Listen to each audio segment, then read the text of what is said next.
stop lying to me. No way. Verified? How can I even see that? I can't see anything. Same Twitch name? Wait, if it's PewDiePie, then write in chat. It's It's PewDiePie. It's not even PewDiePie. Nah, it's fake, yeah. Jesus, dude. I was joking. Okay. The money's in your bank. Yeah, but it's fake. But you can just refund it. Oh my god. Alright, this is the last one. Wait, why when I click on his name, yes. it takes me to PewDiePie though? Because account created. No way, really? Okay, that saved me 169. Nice.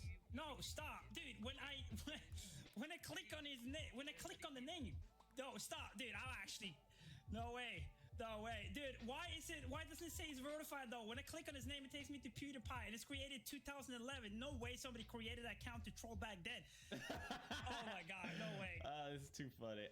Okay, if they make me laugh, fuck it, why not? Dude, 69, no. No, that does not count. That does not count. That does not count. That does not count. All right, I get 3 strikes. Oh my god, this fucking clip. Yeah, I didn't realize he had magnets. Okay, I know what magnets are. I know what magnets are. Oh, sorry. I definitely know what magnets are. Trust me. Oh, that's gonna hurt. Oh no. Why? Those legs are fucked. That does not count either because I say so. It's been 6 months since I put this on a welder at work. No one has said anything. It's a magnet with Sharpie on it.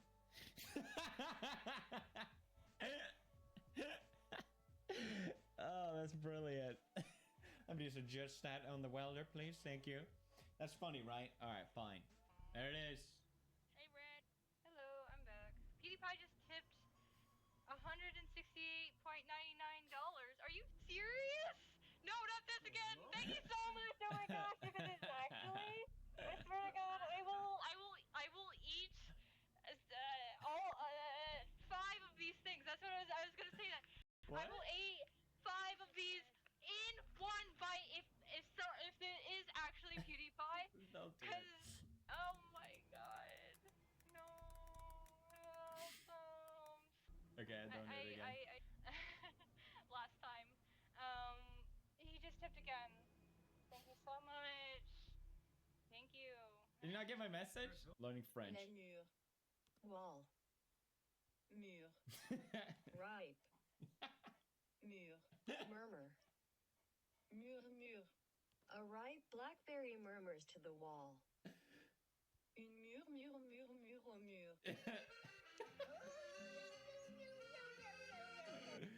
Good meme. What just happened? I'm just confusing people. Was that a misclick? No. Was that a misclick?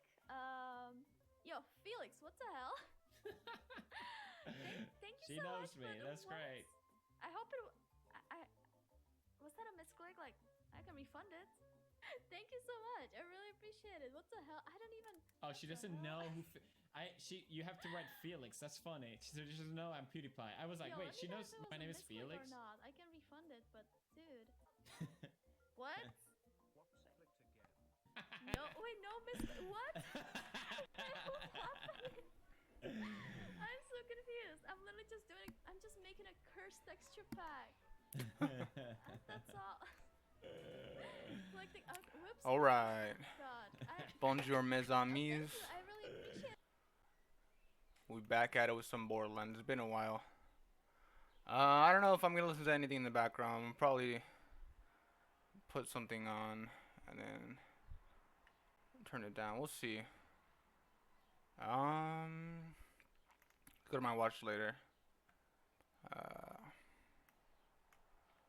Monsters in Paris. No.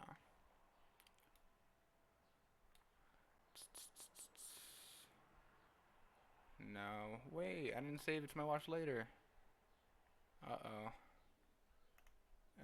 Ewu. Ewu True Crime. They uploaded a new most twisted cases we ever heard. Let's Person to jump ever into it. see. God damn, that's loud though.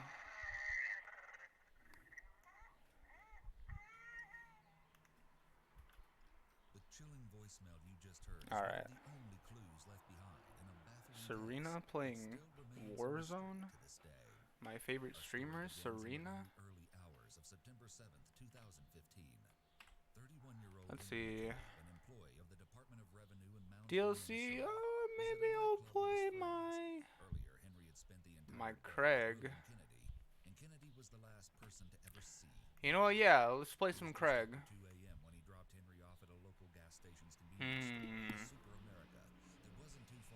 Nah. Let's play some DLC.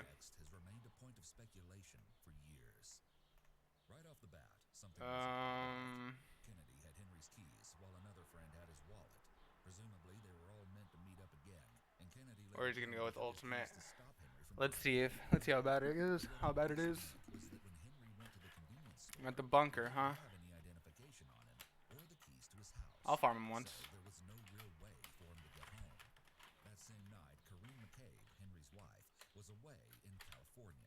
Whoops.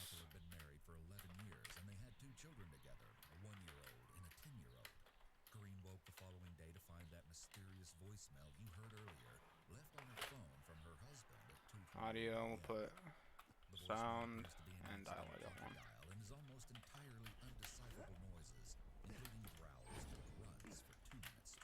Meet my lady friend.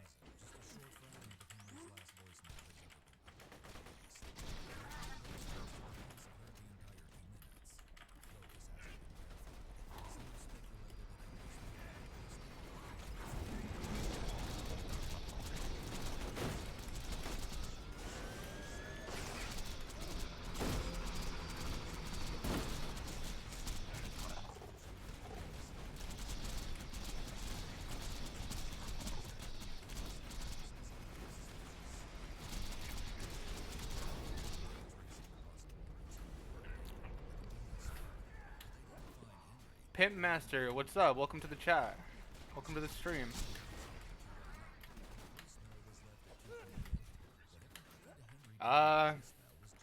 What is your name? Angela? If you don't mind me asking. If you don't want to expose yourself on stream.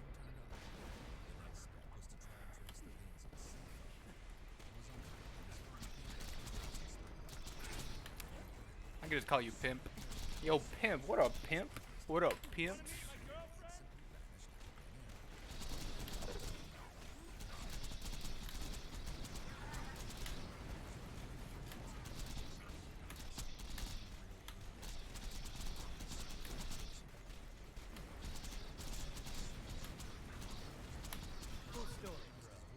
Cool story, bro.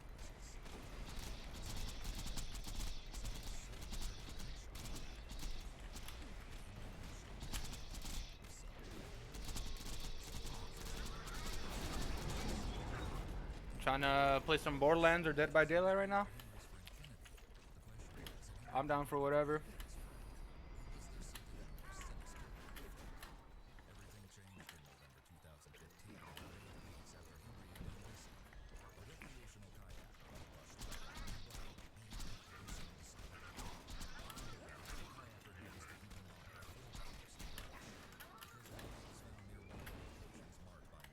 Dude, this climb to level 80 is so freaking slow. Come on, bunker, where you at?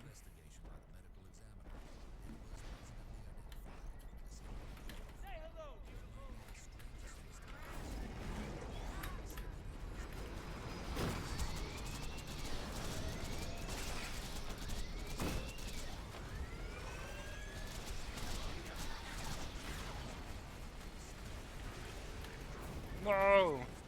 Alright, you know what? He's probably gonna go to the top, so let's just head up there.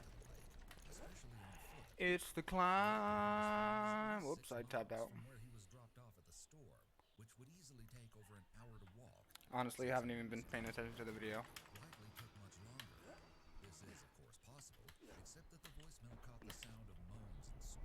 Ooh.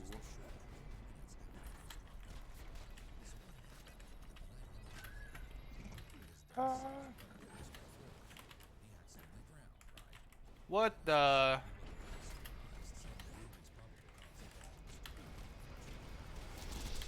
And oh, come on, bunk.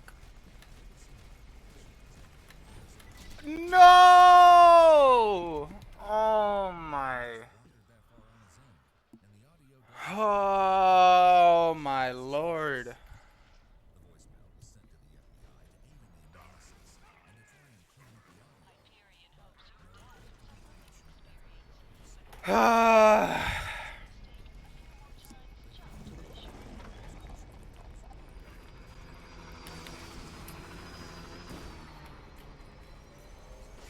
No comment.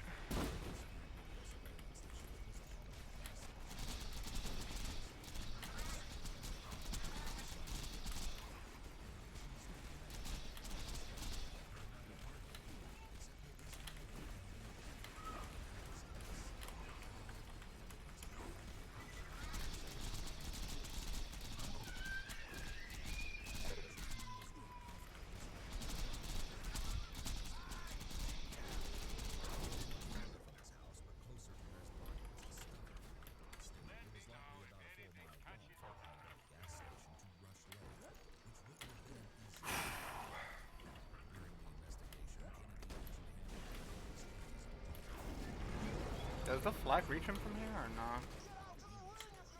Nah. Oh, kind of.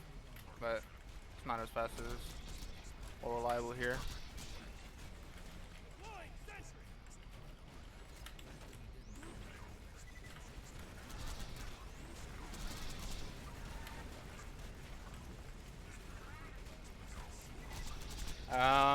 I'm kind of down to play my Psycho build and play on your game if you're down, Pimp.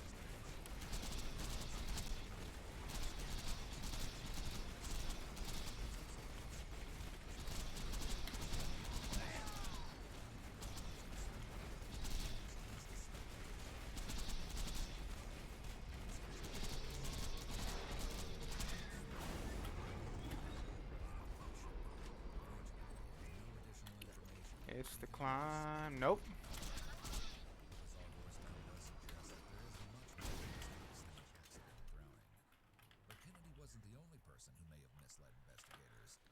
Na na na na na na na na na na na na na.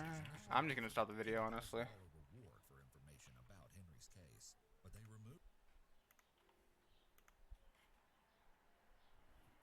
I want to put some music in the background, but I don't want to get. I don't want my whole shit to be silenced because in the VODs, if it detects copyrighted music, it just automatically, or at least I think it automatically, just silences that music. Or like the entire segment in which that music was playing. So you wouldn't be able to hear the game nor myself talking. So we'll just play in silence for now, I guess, with game audio.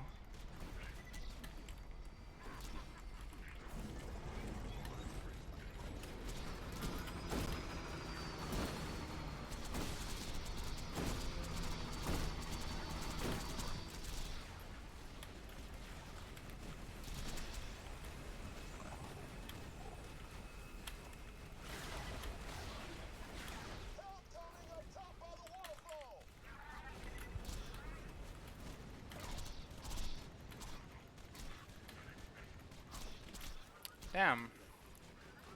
Who else plays Borderlands? Jib doesn't. I don't think Jib has PC. Jib.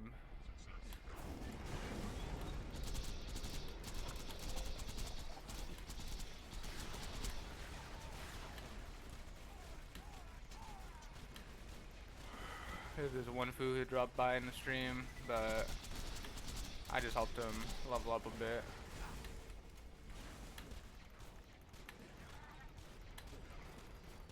Yeah, whatever. It'll be a little niche community. Oh yeah. And Psycho. Is he Psycho Master? Either way. Oh, Gone Bloody Psycho. Yeah, there we go. Gone Bloody Psycho on Twitch. Check him out. He plays Borderlands too. He's playing. He's running through Tina's Wonderland right now. Pretty epic. Check him out.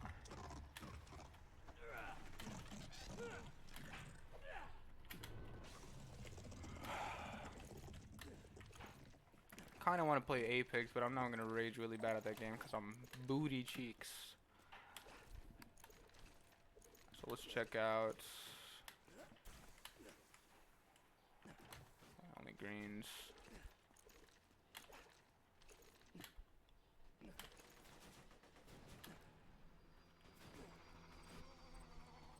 $7 millis.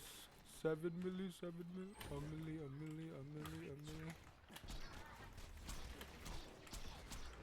Destroy this guy with grenades.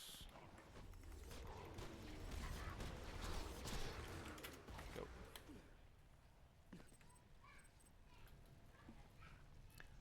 Oh god, I muted your tab by accident. Didn't miss anything. I was just asking if you were down to play anything. I'm down to hop on my Psycho build because I haven't played Psycho in a bit. I'm down for Dead by Daylight. Now that's amazing. I'm down to just hop on and farm the bunker if you want.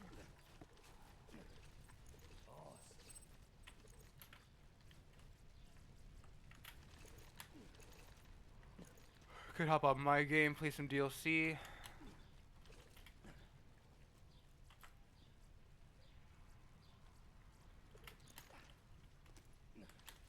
Try to farm some legendaries maybe. Oh, we could try Terramorphous again.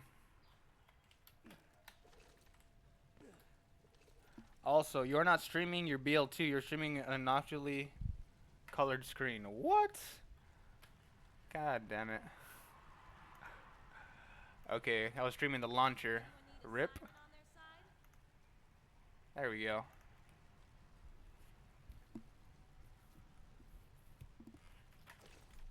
What the? Who the hell is this person? Joining my game just like that without even asking? Talk about rude. Talk about inviting yourself to the party, am I right?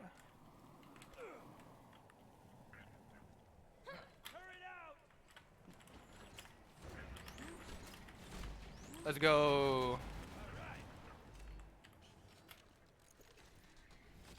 Yes, sir.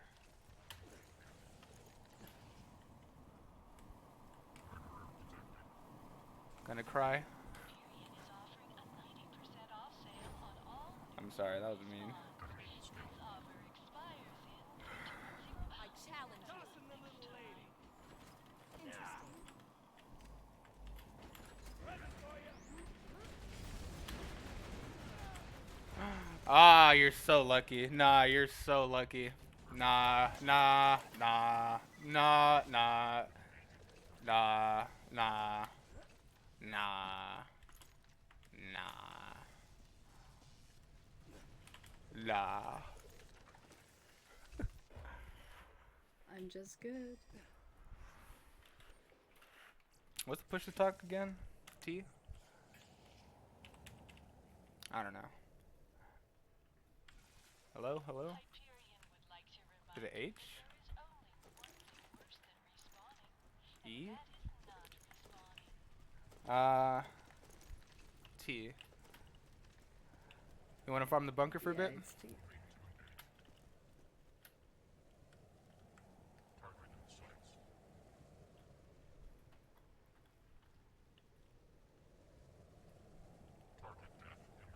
Angelica? Wait, what?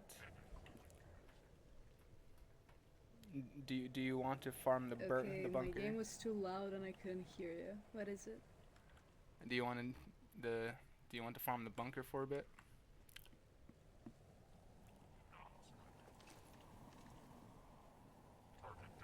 Do I want what? To farm Le Bunker. El Bunker. El Bunquero. Sure. Let's do it. Alright, let's do it.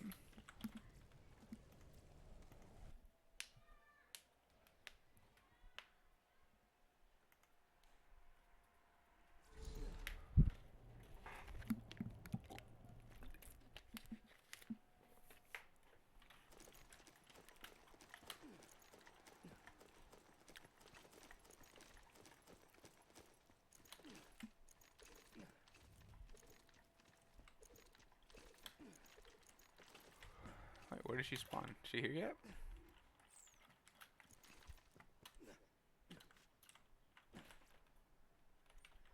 Did she spawn?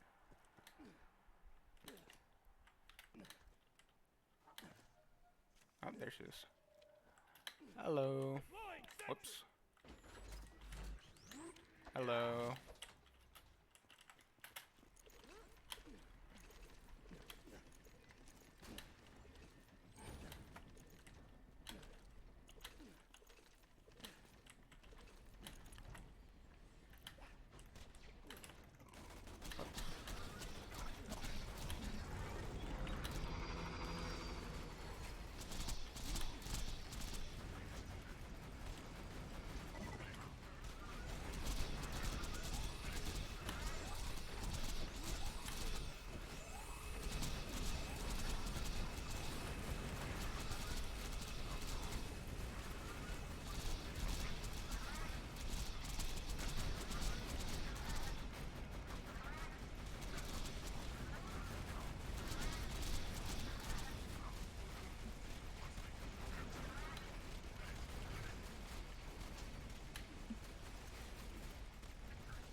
Ouch.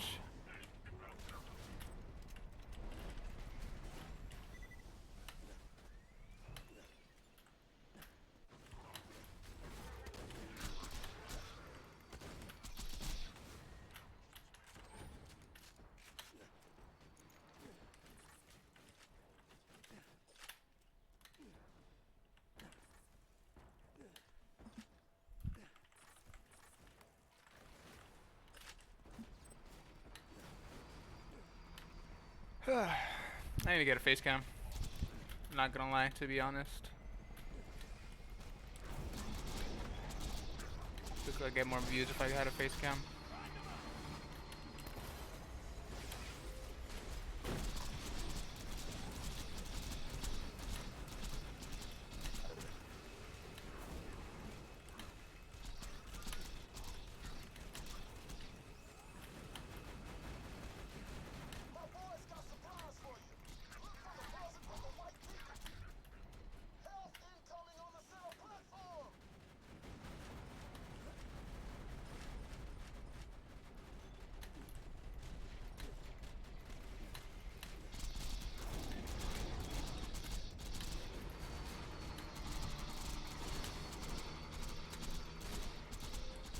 I got big turret.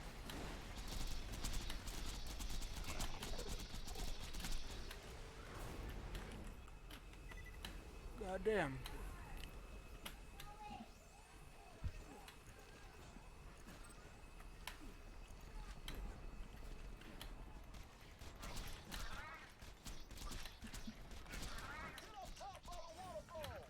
Ouch.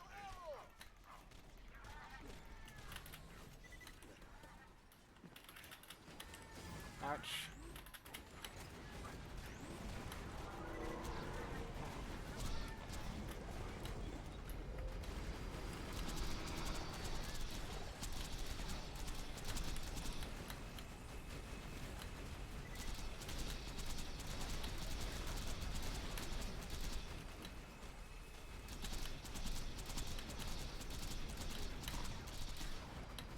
Dunskies.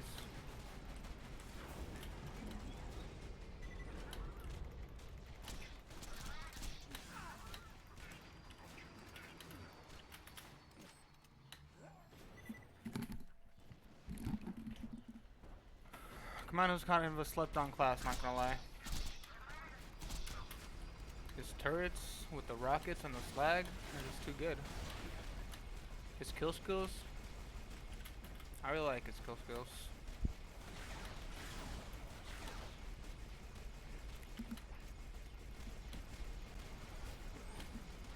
I need some energy, bro. I need some coffee or something.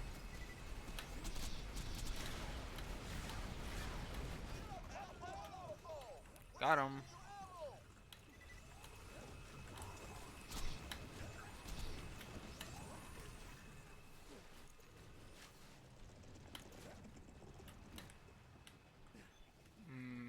Interesting. I'll take it. That's my storage at. Got 6 slots. Squeeze your money. Let's see. Yeah, can I have a legendary, please?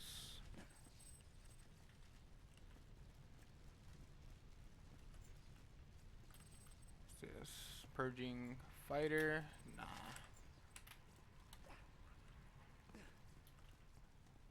Doughboy booster shield. Alright, looks like no legendary.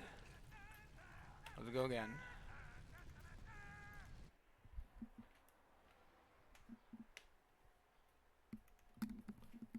Ugh. Also, congratulations to Pimpmaster for reaching level 61.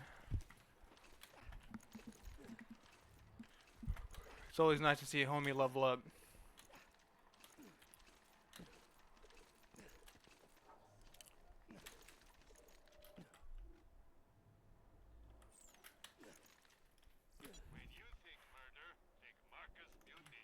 Man, I need to go follow that streamer that we played with on Dead by Daylight. I forgot what their name was. There was Fire, I think. And then, damn it. I think, nah, I didn't even stream that. Dang it.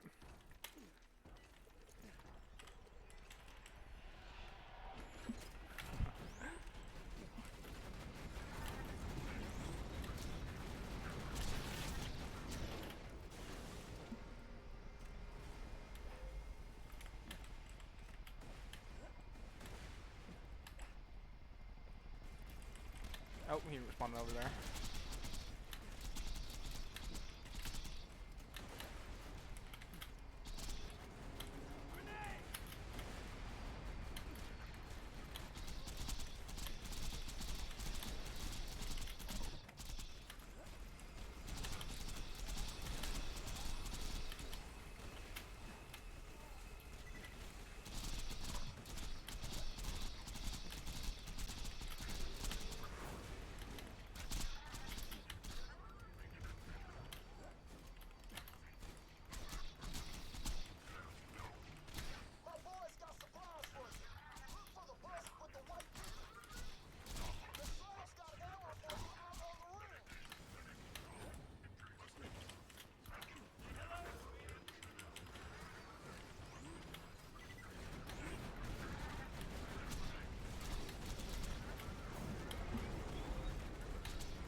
Oof. No ammo.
distracted by the lasers here.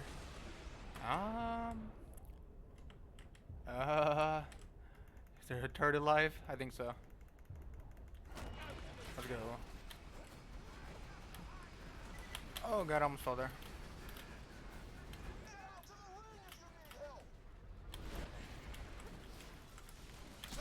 What would I do without?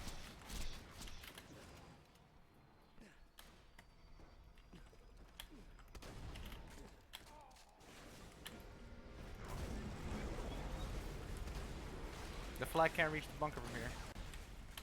Lame.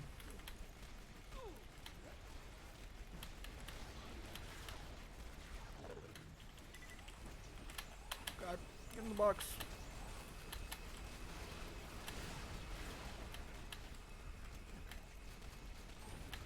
Keep my lady straight.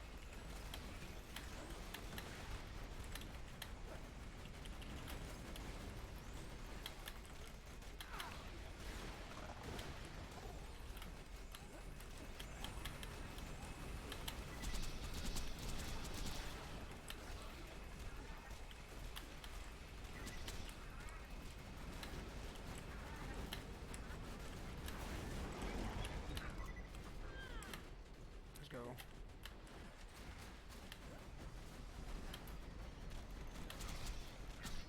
Give me ammo power loader. Wow. Give me ammo gun loader. Thank you. What? Dude, I'm getting shreked this round.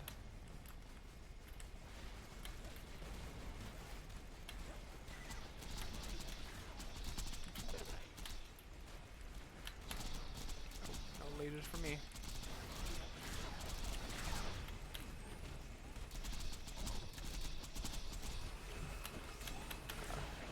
One bunker, go to your safe space, bro.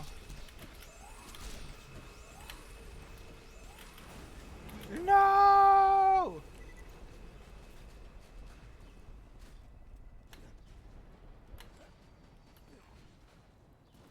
She was so young. Sentry deployed. Pressing F.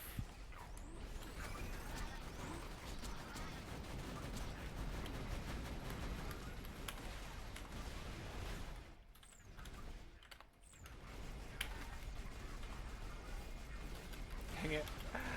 I don't know what the chat button is, man. C? C B N M. Nope. Out of ammo.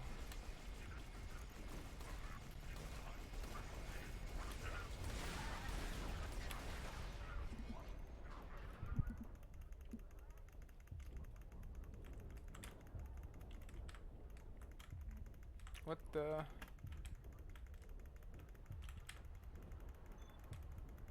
What? Nani desu ka? What? How come? Don't tell me. I think a buzzard sniped my kill, bro. I literally brought him to a sliver of health, and I'm pretty sure buzzard just sniped my kill.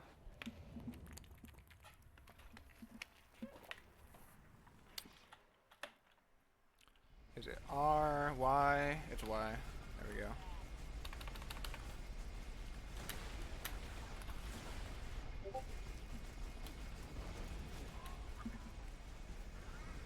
Let's buy some elbow right here. Whilst we're here.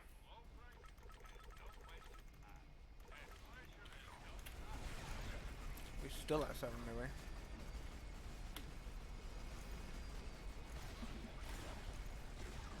Let's go. We're at 3.5 bars. Only 6.5 bars left to go.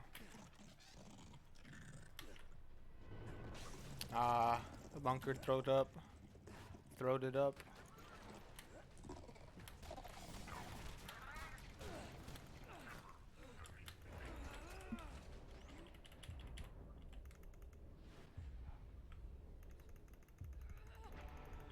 Oh God.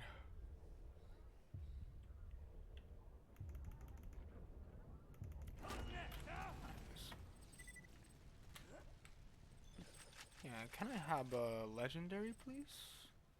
Please? Can I have a legendary, please? Amazing.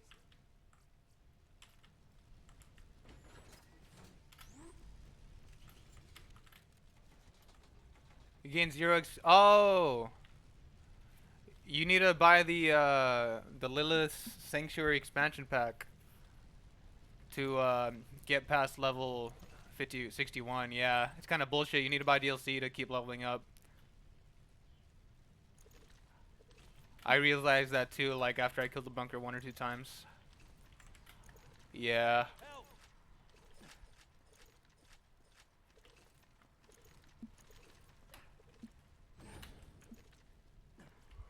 I know, bruh.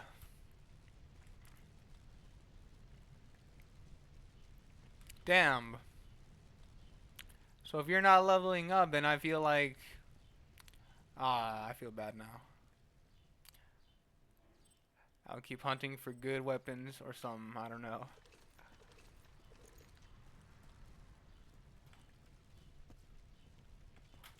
I challenge you. You want to spar?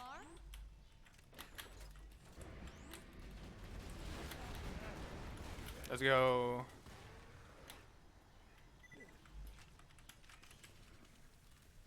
Ever fought a siren before? Interesting.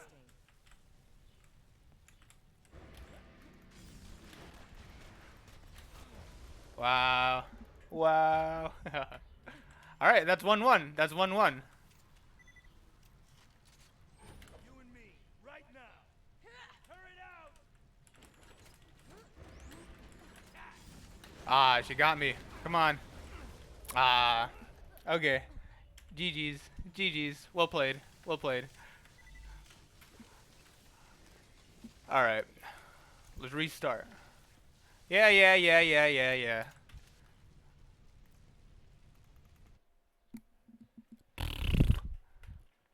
Alright, that was just childish. I apologize for that.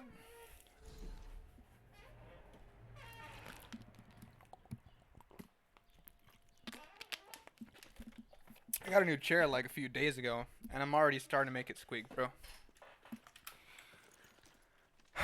God, I'm fat.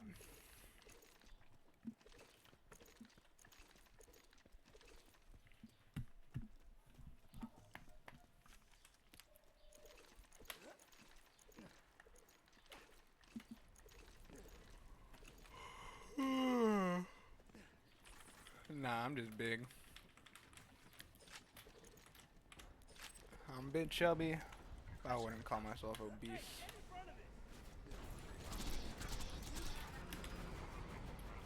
You know, fat is kind of a mean term. My friend told me the other day that he doesn't like calling people or saying the word fat at all, because he feels like it'll trigger some people. I'm like, bro, but you're just stating facts. But I don't know. After just calling myself fat right there, I kind of feel bad now. I know where he's coming from. Anyhow.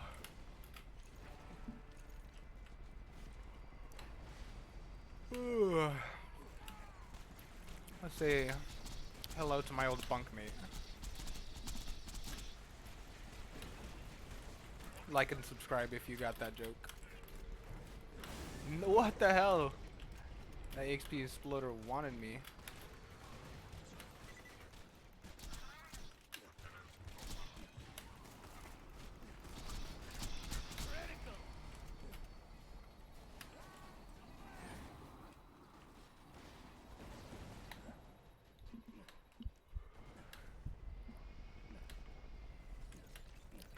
I agree, man. I completely agree. Now you be careful, honey.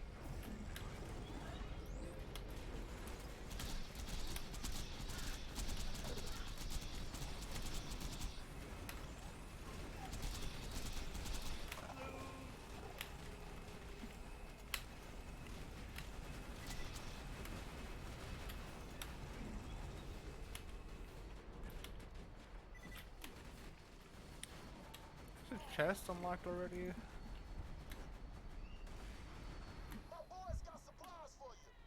Yeah, I think so. That was with the white beacon. I think that's that guy. Thanks, dog. A white? A singular white in the chest? Bruh.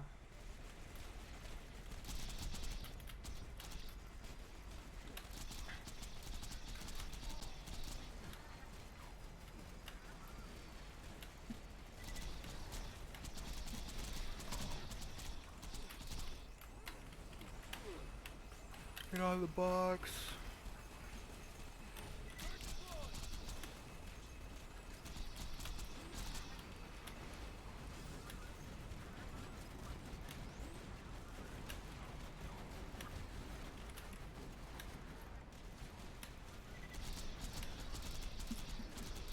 Do you have Overwatch, Pimp? Or do you play at all?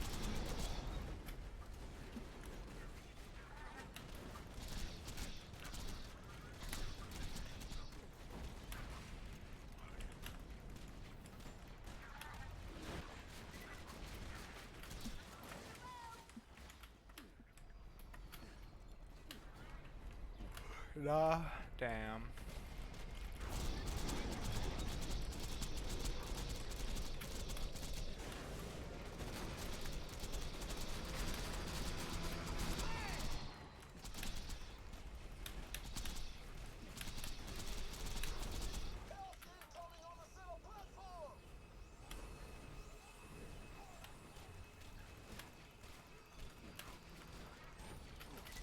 Killing time.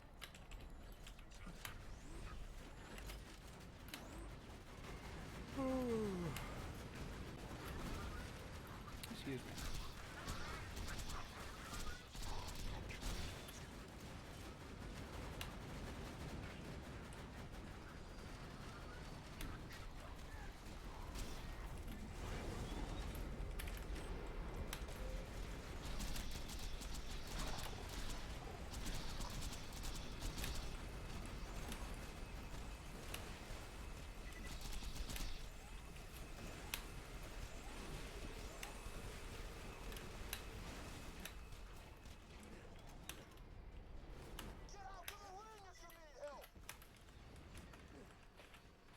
Couple of mouse knives.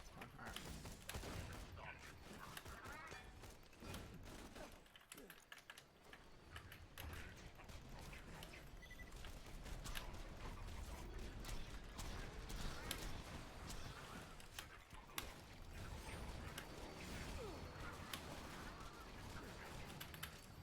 Hey, stand in front of me.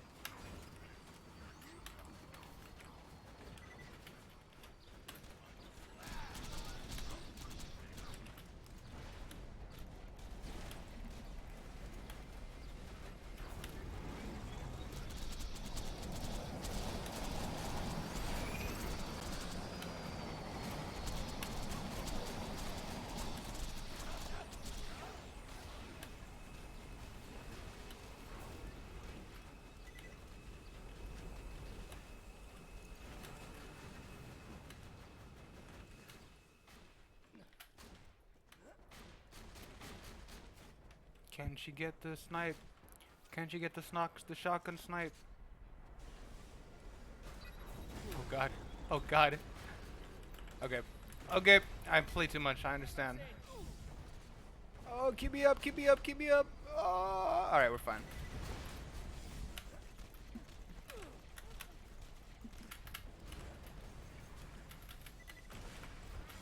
Sentry gun prime.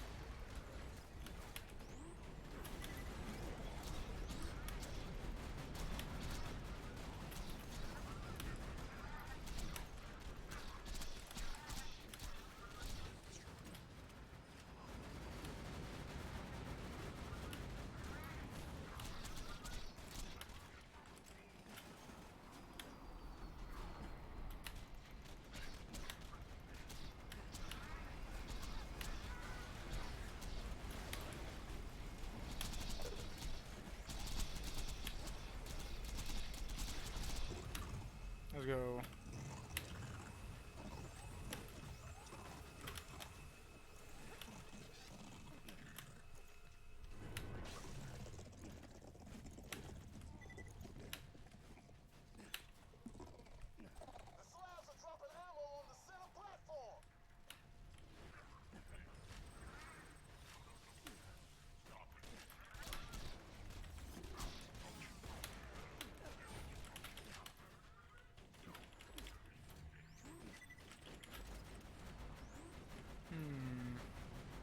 Juicy Hulk. Ha.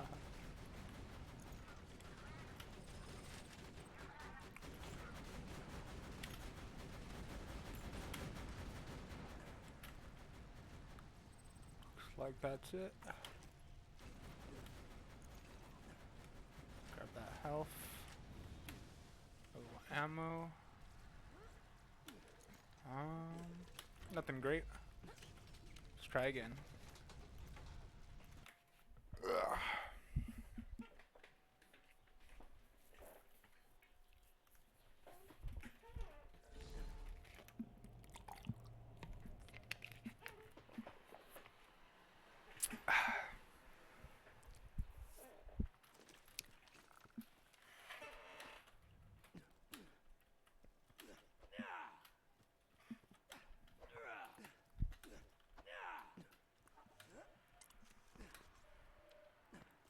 Let's just get this out of the way.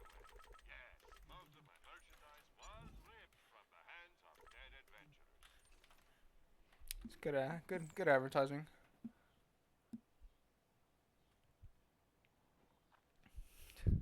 Alright, for sure, pimp. Sheesh.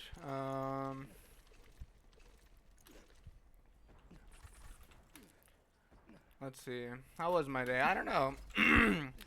I woke up a little bit ached in the back and neck. And then I went back to sleep for a little bit. I woke up again. Got on social media. And I just got a little bit angry. Definitely trying to keep, definitely trying to use social media a little bit less. Because honestly, some things that people say on there just really upsets me. So I decided to go in my backyard and just chill out with my dog, do a little bit of chores, and I cooled off. And I decided to hop on here and play some Borderlands. How was your day?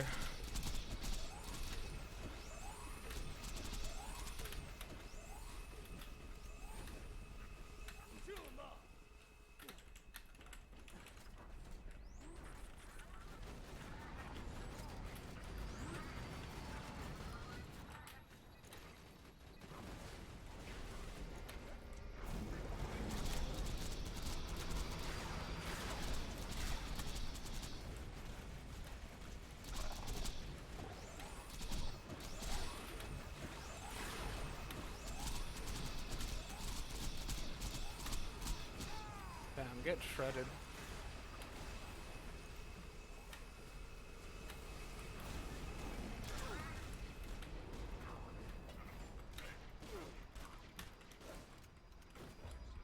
Oh, punk.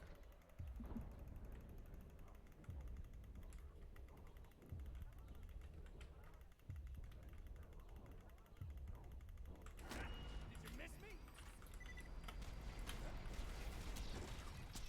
Hello!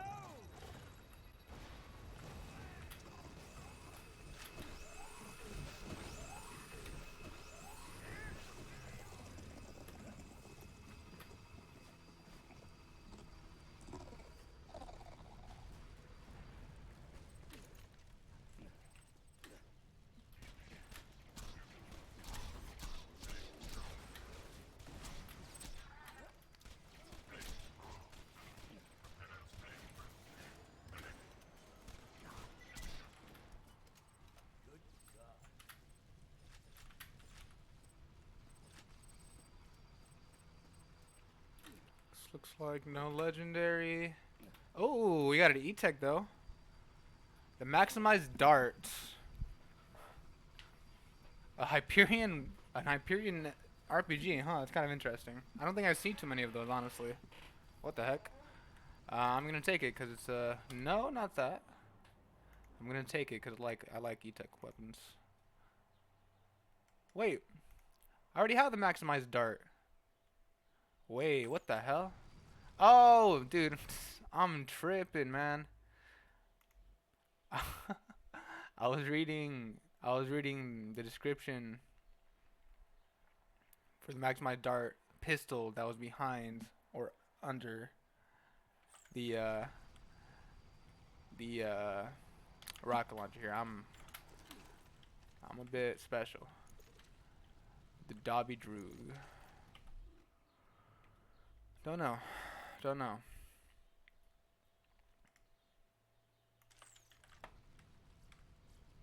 Take. Let's see. Yesterday night, pretty disgusting. So today you felt drained AF. You were tired, crying like a little bitch. Got your I don't know if I can say that on stream. I'm sure I can. Fuck it, I'm just gonna do it. Got my period on top of that. Ouch, I'm sorry. I'm so sorry for that. And on top of that, so I decided to grind League all day and turn my brain off. Wow.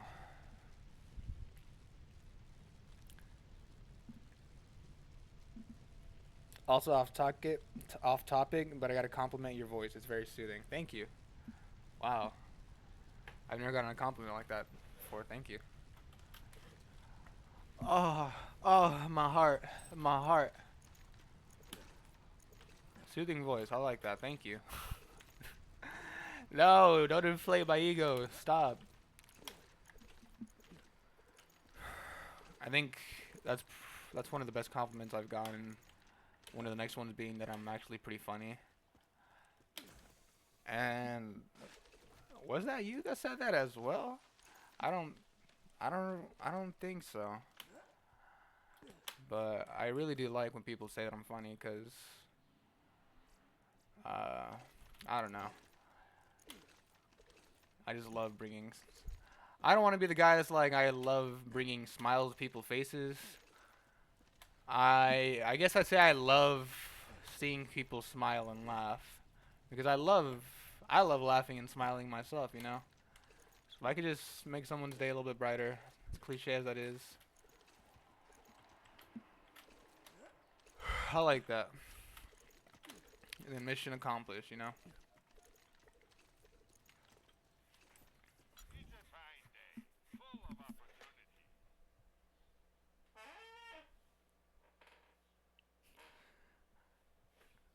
Bruh, of course you can say the word period on stream. I'm gonna throw some fists if Twitch really is that much of a snowflake. I don't think I told you you are funny, but I totally agree. Thank you. Thank you so much. Thank you very much. I think it was Jib that told me that. Thank you, Jib. Shout out to Jibber Jabber. Shout out to Gone Bloody Psycho as well. Shout out to Pimpmaster.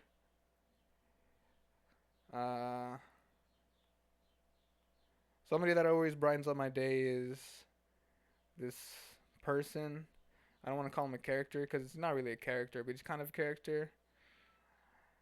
But I dropped him in the chat. He always makes my day a little bit brighter.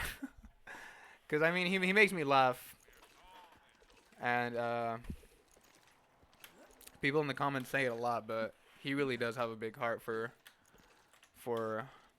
a man such as himself.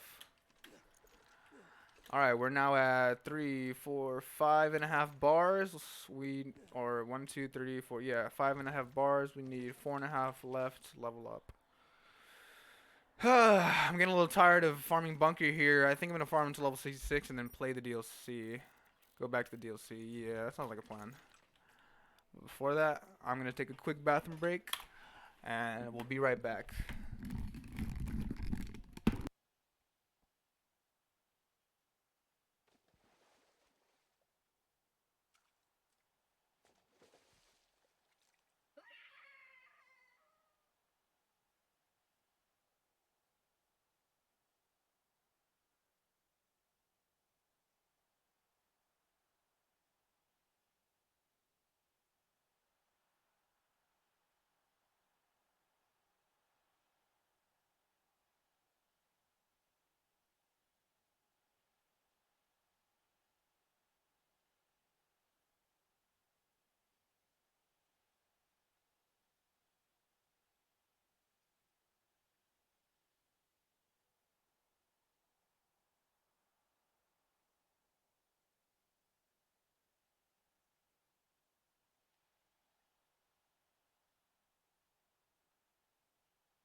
Alright, I'm back.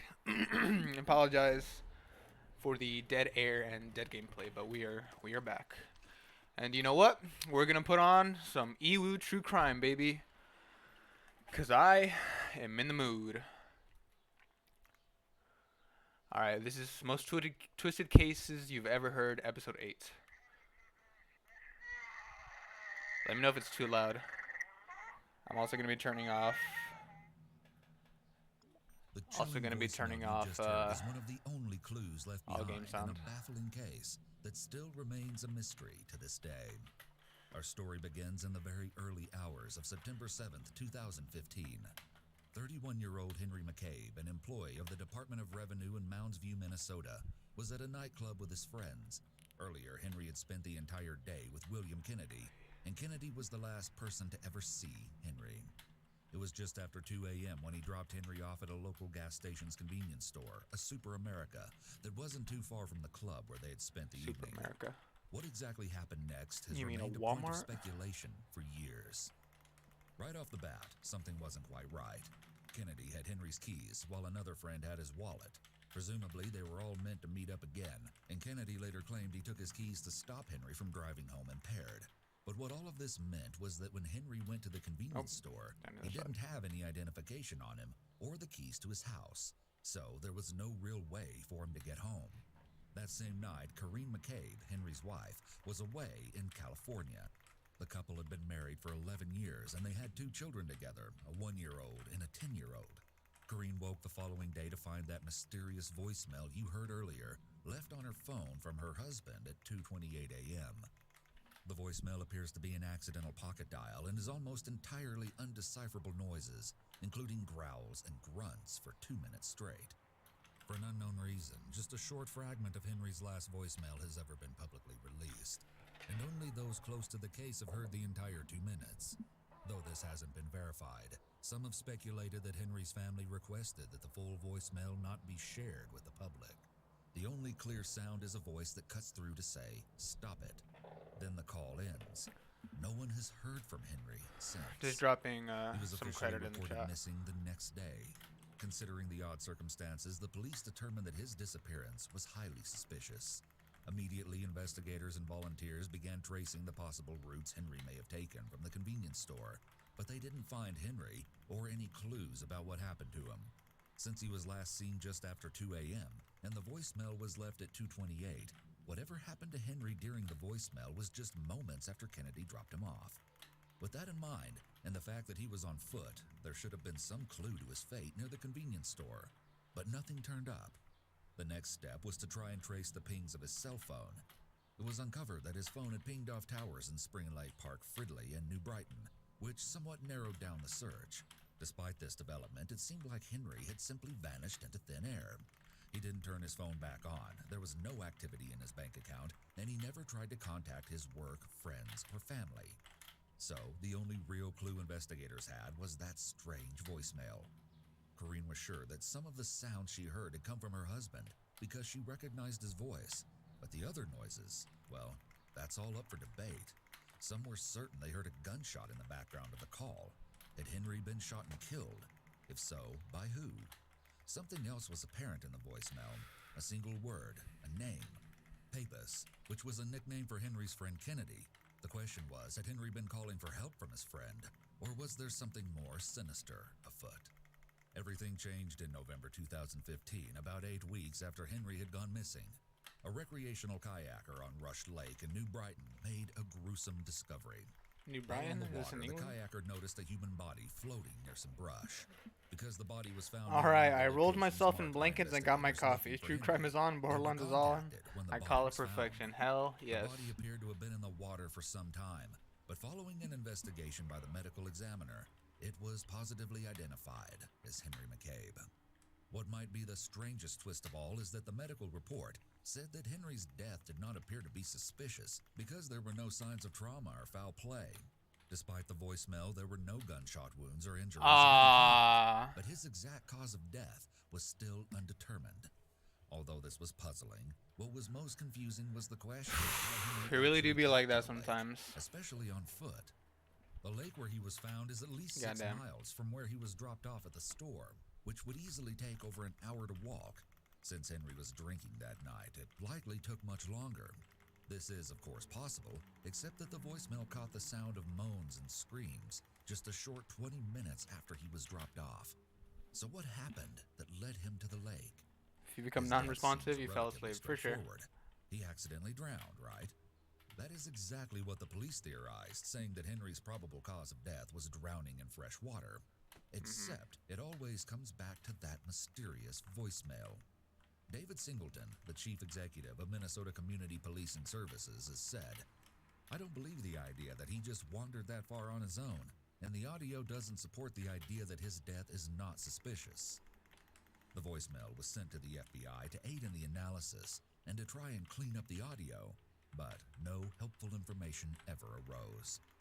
As investigators continued looking into the case, they found that they had one of the most crucial details wrong from the beginning.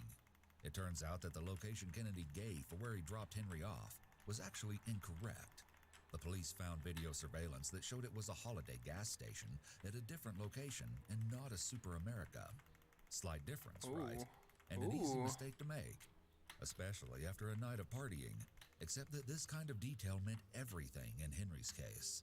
There might have been evidence at the correct location if the police had been looking at the right spot from the beginning. The actual gas station Henry was dropped off at was about 3 miles away from where investigators originally thought. It was much farther from his house, but closer to where his body was discovered. Still, it was likely about a 4-mile walk from the Holiday gas station to Rush Lake, which wouldn't have been an easy feat for Henry. During the investigation, Kennedy eventually handed over Henry's keys and wallet, but he never offered an explanation for why he dropped Henry off at the convenience store rather than simply back at home. As for giving the wrong location, well, that has just been explained as a mistake. Kennedy made no more about Henry's disappearance. Bunker's than going he into let final on. phase. The fact that he didn't give any kind of explanation as to why he left Henry at the gas station instead of taking him home is a red flag. Most people who are the last person to see a missing person alive, especially when it's a friend, would want to do everything possible to help with the investigation. It's possible that giving the wrong gas station location was a genuine mistake, but it's also possible that it was done on purpose to mislead police. Yeah, If that's what I Kennedy thought. really was concerned enough that he took Henry's keys to stop him from driving under the influence as he claimed, it seems highly questionable that he would then leave him miles from home with no money or identification. Unfortunately, with no additional information, we can only speculate about what happened. The bizarre voicemail does suggest that there is much more to this case than an accident. Is it possible to volley up But true Kennedy crime wasn't the only for person you? who may have misled investigators, Yeah, I got you. whether accidentally or not. The Minnesota Community Policing Services initially offered a $10,000 reward for information about Henry's case, but they removed it after a falling out with Henry's wife, Corrine. Singleton alleged that the decision was made because of, quote, her willingness to mislead the public Is that and this good? committee. The exact alleged misleadings have never been publicly released, but Corrine has maintained that she has been honest with the police throughout the investigation. With such little information, there are multiple theories about what happened to Henry, and some are more plausible than others.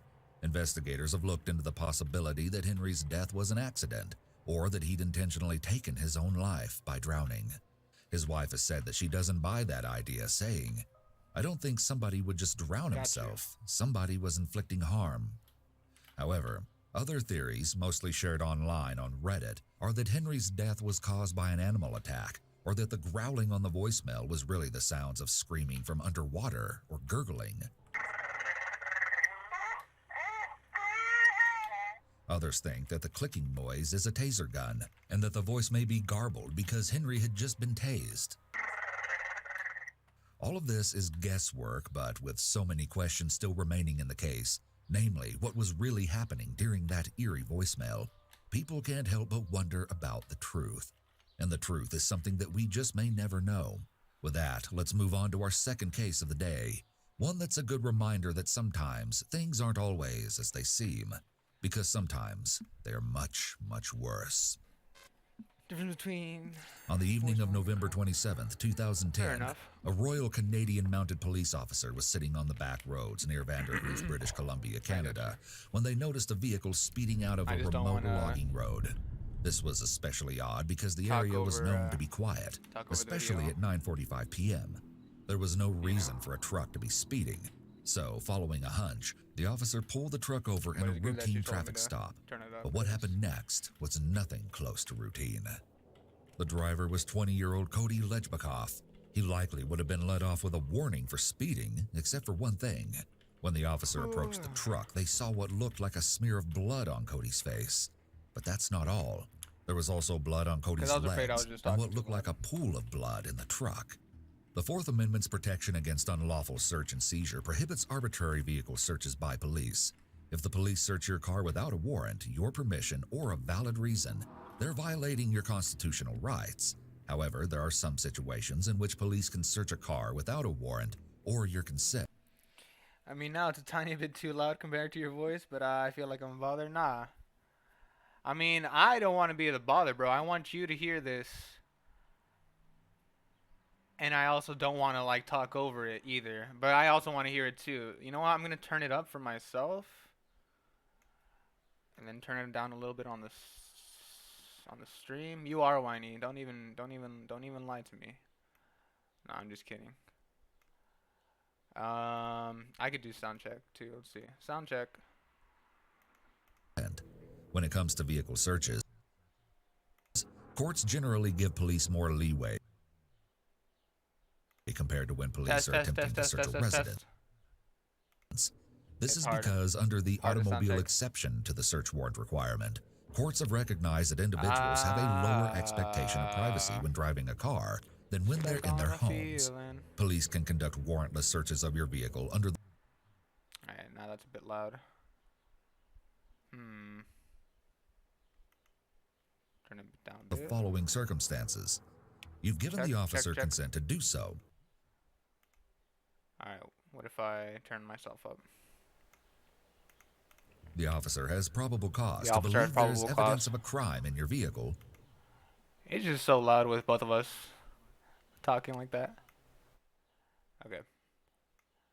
We're just gonna leave it like this. The officer reasonably believes a search is necessary for the...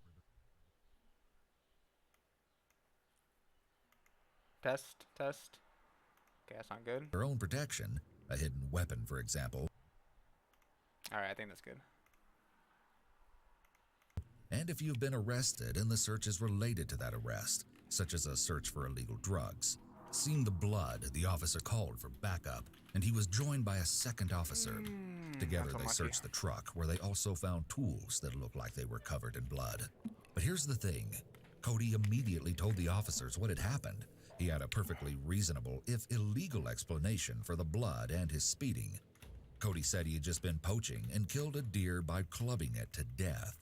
He was speeding away from the crime when he was pulled over. When officers asked him why exactly he clubbed a deer to death, he reportedly said simply, "I'm a redneck, that's what we do for fun." Unsurprisingly, Cody was arrested under the Canada Wildlife Act for poaching. But something was missing.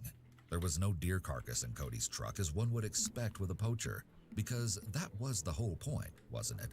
So, where was the deer? A conservation officer who had experienced tracking animals was called in to find the deer while Cody was taken into custody. The officer began tracing the tire tracks of Cody's truck back up the remote side road he'd been fleeing from.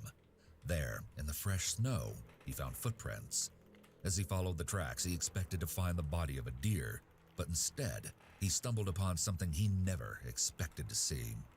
Partially buried near a gravel pit was the body of a young woman.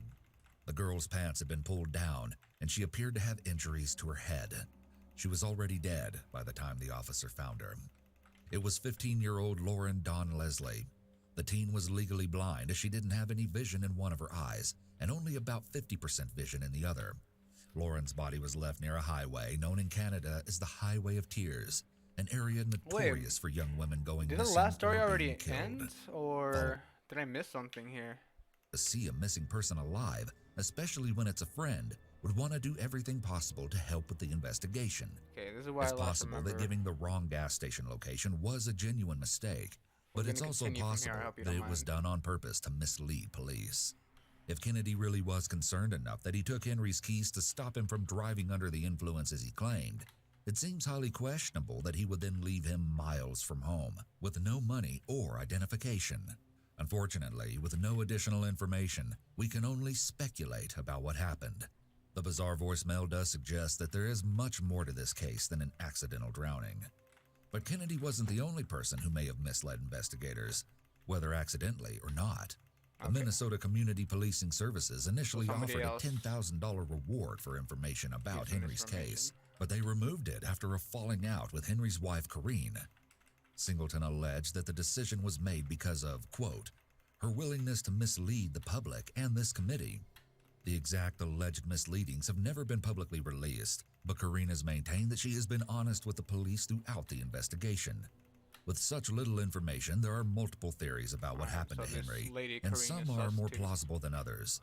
Investigators have looked into the possibility that Henry's death was an accident, or that he'd intentionally taken his own life by drowning. His wife has said that she doesn't buy that idea, saying, I don't think somebody would just drown himself. Somebody was inflicting harm. However, other theories, mostly shared online on Reddit, are that Henry's death was caused by an animal attack, or that the growling on the voicemail was really the sounds of screaming from underwater or gurgling. Others think that the clicking noise is a taser gun, and that the voice may be garbled because Henry had just been tased.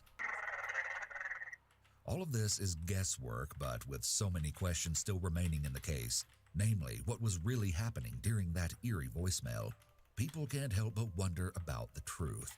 And the truth is something that we just may never know. With that, let's move on to our second case of the day. Okay, so that was it. So that one remains unsolved, I guess. Things aren't always as they seem. Rip, R.I.P. Henry. They're much, much worse. On the evening of November 27th, 2010, a Royal Canadian Mounted Police officer was sitting on the back roads near Vanderhoof, British Columbia, Canada, when they noticed a vehicle speeding out of a remote logging road. This was especially odd because the area was known to be quiet, especially at 9:45 p.m. There was no reason for a truck to be speeding, so following a hunch, the officer pulled the truck over in a routine traffic stop. But what happened next was nothing close to routine. The driver was 20-year-old Cody Lejbakov. He likely would have been let off with a warning for speeding, except for one thing. When the officer approached the truck, they saw what looked like a smear of blood on Cody's face. But that's not all. There was also blood on Cody's legs and what looked like a pool of blood in the truck. The Fourth Amendment's protection against unlawful search and seizure prohibits arbitrary vehicle searches by police. If the police search your car without a warrant, your permission, or a valid reason, they're violating your constitutional rights. However, there are some situations in which police can search a car without a warrant or your consent. When it comes to vehicle searches, courts generally give police more leeway compared to when police are attempting to search a residence. This is because under the automobile exception to the search warrant requirement, courts have recognized that individuals have a lower expectation of privacy when driving a car than when they're in their homes. Police can conduct warrantless searches of your vehicle under the following circumstances. You've given the officer consent to do so. The officer has probable cause to believe there is evidence of a crime in your vehicle. The officer reasonably believes a search is necessary for their own protection, a hidden weapon, for example, and if you've been arrested and the search is related to that arrest, such as a search for illegal drugs. Seeing the blood, the officer called for backup, and he was joined by a second officer. Together, they searched the truck, where they also found tools that looked like they were covered in blood. But here's the thing. Cody immediately told the officers what had happened. He had a perfectly reasonable, if illegal, explanation for the blood and his speeding. Cody said he had just been poaching and killed a deer by clubbing it to death. He was speeding away from the crime when he was pulled over. When officers asked him why exactly he clubbed a deer to death, he reportedly said simply, "I'm a redneck, that's what we do for fun." Unsurprisingly, Cody was arrested under the Canada Wildlife Act for poaching. But something was missing. There was no deer carcass in Cody's truck, as one would expect with a poacher, because that was the whole point, wasn't it? So, where was the deer? A conservation officer who had experienced tracking animals was called in to find the deer while Cody was taken into custody. The officer began tracing the tire tracks of Cody's truck back up the remote side road he'd been fleeing from. There, in the fresh snow, he found footprints. As he followed the tracks, he expected to find the body of a deer, but instead, he stumbled upon something he never expected to see. Partially buried near a gravel pit was the body of a young woman. The girl's pants had been pulled down, and she appeared to have injuries to her head. She was already dead by the time the officer found her. It was 15-year-old Lauren Dawn Leslie. 15. The teen was legally Jeez. blind as she didn't have any vision in one of her eyes and only about 50% vision in the other.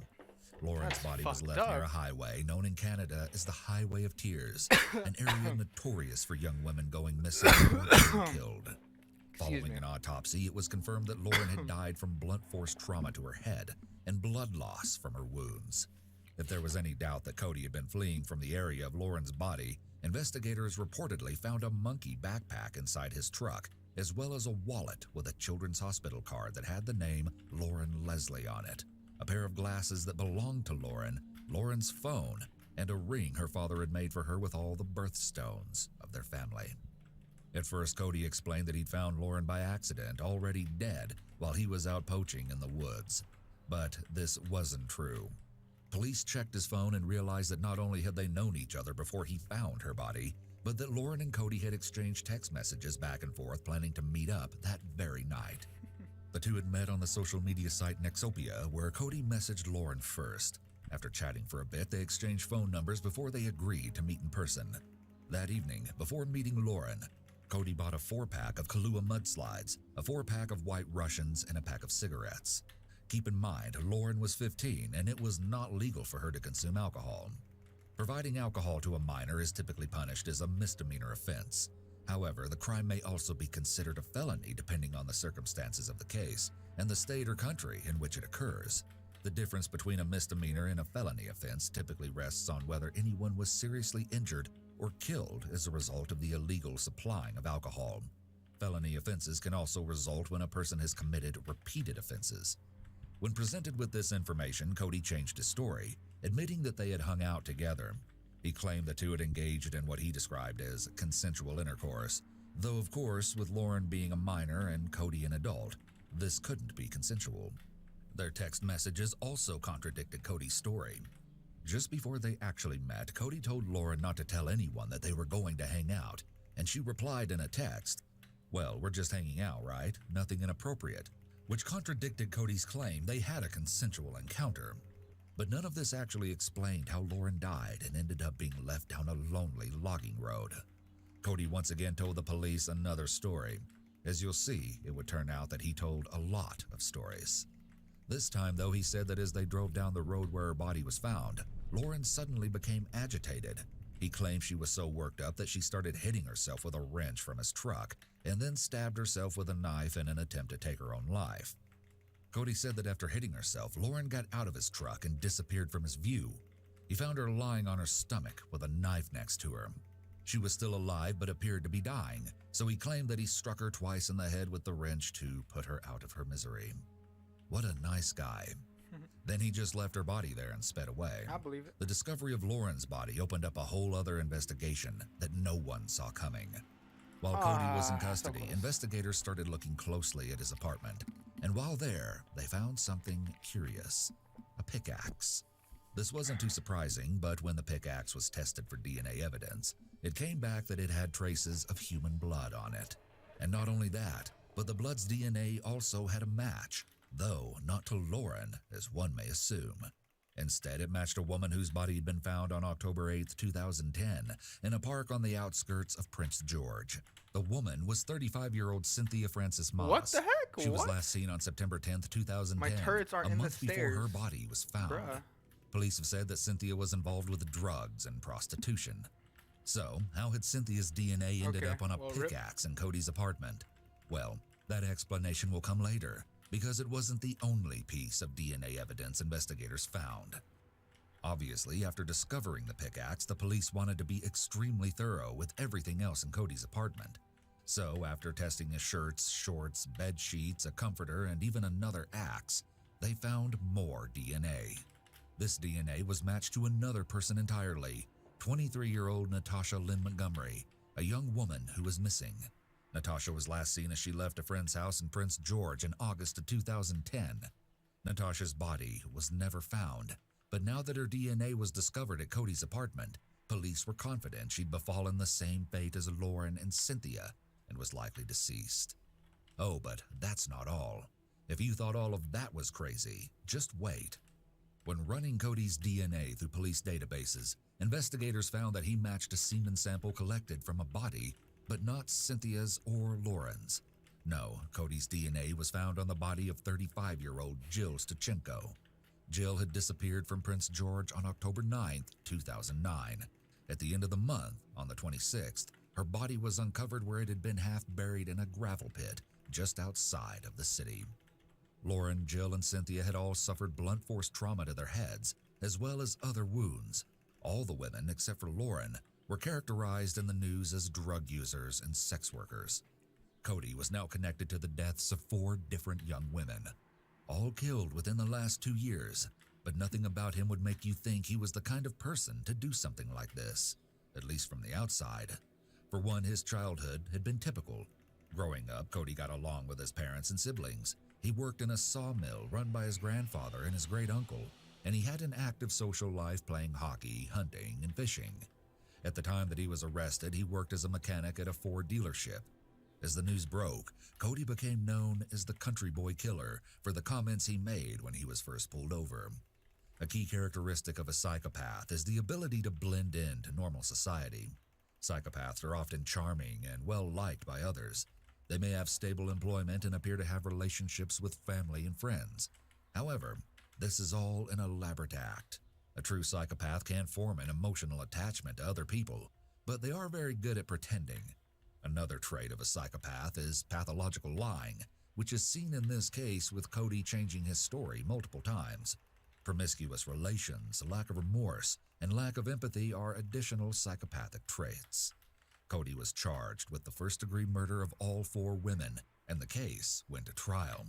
Throughout, he remained impassive, never showing any signs of emotion, and it was in court that the rest of Cody's stories came out. His lawyer argued that Cody should be found guilty of second-degree murder, not first. This was because Cody freely admitted that he was involved in the deaths of the 3 women. He stuck to his story about Lauren, claiming she went flying off the handle that night and had been the one to take her own life while in his truck. Failing to accept responsibility for one's actions is another psychopathic trait. For the other 3, Cody argued that he wasn't the one who did the actual killing. Instead, he said that it was a drug dealer and 2 other accomplices who killed each of the women on different occasions, but he refused to name them because he was afraid of retribution if he did. Even when the judge threatened that he would be held in contempt of court if he didn't say who the other men were, Cody refused. Apparently, he didn't want to be labeled as a rat while in prison, and told the court that revealing their names was just not in the cards. There is no legal obligation to snitch on your accomplices. However, a defendant could be charged with contempt of court if they agree to disclose information in accordance with a plea agreement, and then refuse to do so. Even though he never named the alleged real killers, Cody still told the court a few tall tales. In one, he said that after a party, Jill had stayed to hang out at his apartment with a few other people. He said that as they were in another room, an unnamed person told him that Jill had to be killed because she owed a lot of money.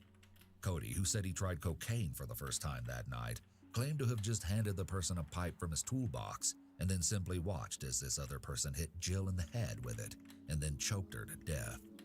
Cody alleged that his only involvement was breaking Jill's cell phone in half, carrying her body with this other person into his truck, and then dumping her corpse. Then, as if this was a perfectly normal evening, he just carried on like nothing happened, cleaning his apartment to get rid of the blood, which he struggled to get out of the couch and carpet, and then went to Thanksgiving with his family the next day. Yeah, all sounds like it adds up, right? And guess what? Nah, I think I'm Apparently making it almost better this and better. exact same thing happened a year later, or so Cody claims. This time, it was Cynthia Frances Moss who was killed by an unnamed someone else. These stories are likely further examples of Cody's pathological lying. As it turns out, no one bought his wild stories or his claim that someone else had done all the killing, and he just happened to be there every time. Cody Lejbakov was found guilty on 4 counts of first-degree murder. Cody was only 19 when he killed for the first time. Wow. In British Columbia, first-degree murder carries a mandatory sentence of life without eligibility for parole for 25 years. Cody's sentences will be served concurrently. The 4 convictions make Cody one of Canada's youngest serial killers. Alright, 1.5 bars. In to case you're level curious, 66. here are 8 red flags of a psychopath to look out for. 1. Superficial charm. Psychopaths are generally likable. Their personalities can be engaging and they have the ability to draw in those around them. But you may feel a little twinge in your gut that something is off. 2. Grandiosity. The psychopath may be very arrogant and self-centered. Those around them might just think the psychopath is very confident. 3. Need for stimulation. Psychopaths crave excitement and they may make frequent changes to their plans. They may appear restless and it may seem like they're surrounded by drama. It's also common for psychopaths to drink alcohol and/or use drugs. 4. Pathological lying. Not only do psychopaths frequently That is also lie, possible. but they don't appear to be bothered when someone catches them in a lie. They may also lie drama to their plans. So common for psychopaths to drink alcohol and/or use drugs. Also common, yeah. 4. Pathological lying. Not only do psychopaths frequently lie, but they don't appear to be bothered when someone catches them in a lie. They may also lie just for the sake of lying. 5. Manipulation. Psychopaths have an uncanny ability to get other people to do their bidding or give them what they want. They can also be very controlling. 6. Parasitic lifestyle. Most people need help from friends or family from time to time. However, if someone is constantly relying on other people to provide for them financially, that can be a red flag. 7. Promiscuous behavior and/or having many short-term marital relationships. Due to a psychopath's high need for stimulation and impulsive behavior, they may have a large number of partners in their history. 8. Refusing to take responsibility. Psychopaths try to put the blame on anyone but themselves. They often play the victim in order to manipulate the people around them. Any of these traits alone could be caused by multiple other reasons. However, when these signs are seen together, it can indicate that you may be dealing with a psychopath. Unfortunately, psychopaths are notoriously known for being good at blending into society, so they can be quite difficult to recognize. Sometimes the most important thing you can do is trust your gut. So, if you know much about British Columbia's checkered history of famous serial killers, that last case may not have been too surprising for you. However, I know you won't see today's final case coming. Though it may seem like a typical missing persons case, the dark rumors surrounding it are nothing short of straight out of a horror movie. When a friend couldn't track down 33-year-old Cassidy Rainwater, they reported her missing on August 25, 2021. Cassidy had been staying at a house on Moon Valley Road near Buffalo, Missouri, owned by James Phelps. The last time anyone saw Cassidy was 6 weeks before she was reported missing, and she was with Phelps at the time. As soon as she was reported missing, police began looking for Cassidy, and an officer went to check the cabin where she was supposed to be staying. The police believe that Cassidy may have been with Phelps as early as the beginning of July. However, there was no sign of her on the property, so the officer left. If only he had looked just a little bit closer. After a week with no other clues to her whereabouts, the investigators headed back to the house on Moon Valley Road. And this time, they come across Phelps. Phelps admitted that Cassidy had been staying with him at the cabin until she could get back on her feet, but he said it had only been for a short period of time. He claimed that Cassidy was already long gone. She had left at the end of July in the middle of the night when a mysterious car arrived at the house. Phelps said that Cassidy got into the vehicle and left without saying a word to him. He didn't know where she was headed, but told the police that she'd been talking about possibly going to Colorado. Phelps was very clear about one thing, though. He said he hadn't seen her since then, but that would turn out not to be the case. Phelps was likely trying to steer investigators away from his property by giving them information that Cassidy not only left, but likely went out of state, which would make her more difficult to track down. So even if they hadn't found her, the police had a lead. For 2 more weeks, no one managed to track down Cassidy in Colorado, or anywhere else for that matter. When a clue about Cassidy finally came in, it wasn't what anyone expected. The FBI received an anonymous cyber tip of photos that showed Cassidy partially naked in a cage, but alive, and then another showing her body with evidence of mutilation. They only became more gruesome from there. Another photo was of Cassidy's body bound to a gantry crane device, a machine usually used to process wild game. Just as horrible, other images showed her body being eviscerated and dismembered. It's possible that the killer released these photos to the police as a way of bragging about what they got away with. It's also possible that someone else who knew the killer somehow gained access to the photos, but submitted them anonymously out of fear of repercussion from the killer. Cassidy wasn't just missing, she had been killed in the most horrific way possible. A few days after the photos were received, James Phelps and another man, Timothy Norton, were arrested and charged with the felony kidnapping of Cassidy. In the following weeks, skeletal remains were uncovered in Phelps' cabin. The body was determined to be Cassidy. Given the gruesome photos, this wasn't too much of a surprise, even if it wasn't the outcome everyone was hoping for. Her cause of death was later determined to be strangulation. But here's the thing. Evidence shows that Cassidy had actually been killed around July 24th, about a month before she was even reported missing. And that's not all. Investigators claim they found the same scene from the photographs of Cassidy at the Moon Valley Road property. A gantry crane, a cage, and what appeared to be blood. Investigators said that they also found images on Phelps' phone similar to the photos they had been anonymously sent. Most horrifying of all, when the police looked inside of a freezer, they said they found what appeared to be human flesh.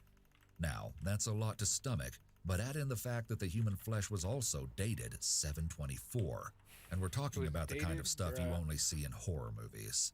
Following DNA testing, the remains were identified as Cassidy's. The discovery of human remains in the freezer fueled rumors that her killers allegedly planned to cannibalize her body, or already had. After these discoveries, both Phelps and Norton were officially charged with the first-degree murder of Cassidy and the abandonment of a corpse on top of the kidnapping charge.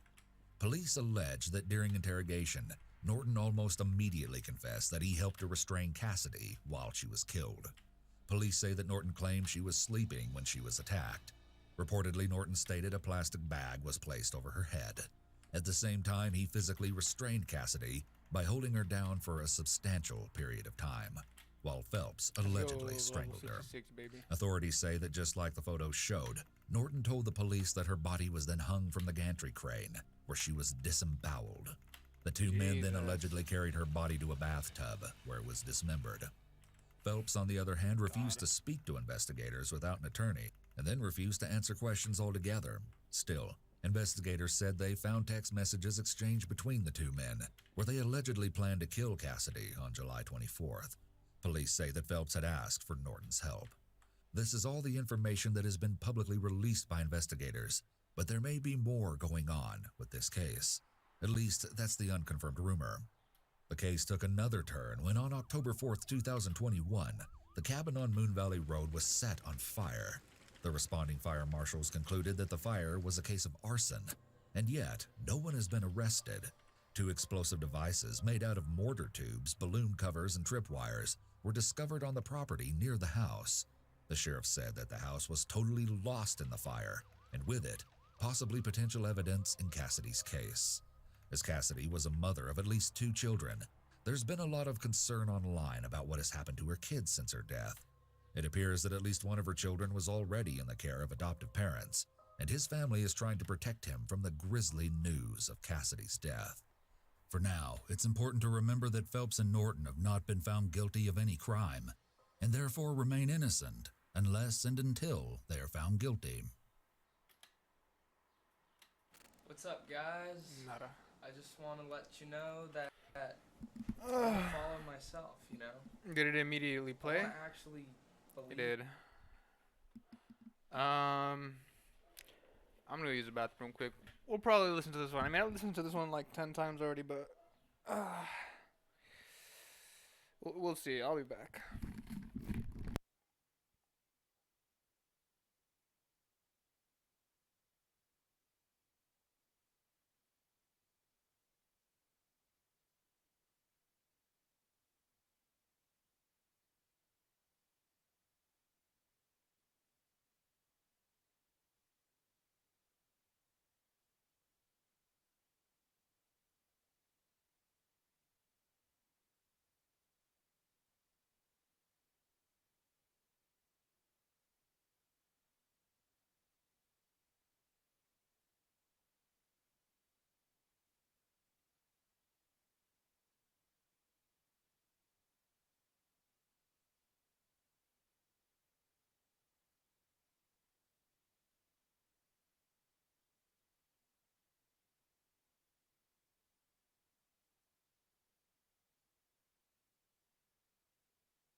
Alright, we back.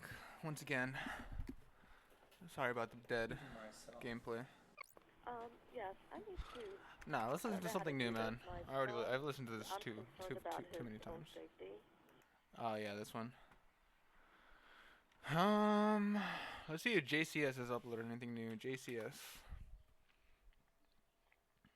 Nah, bro, it's been so long. The bizarre case of Federico Gondola. Oh, this is JCS inspired. You know, let's go for it.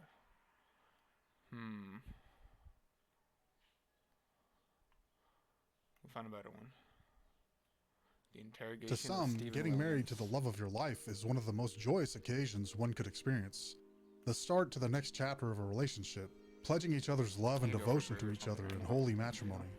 The flames of passion inextinguishable, the thirst of desire unquenchable.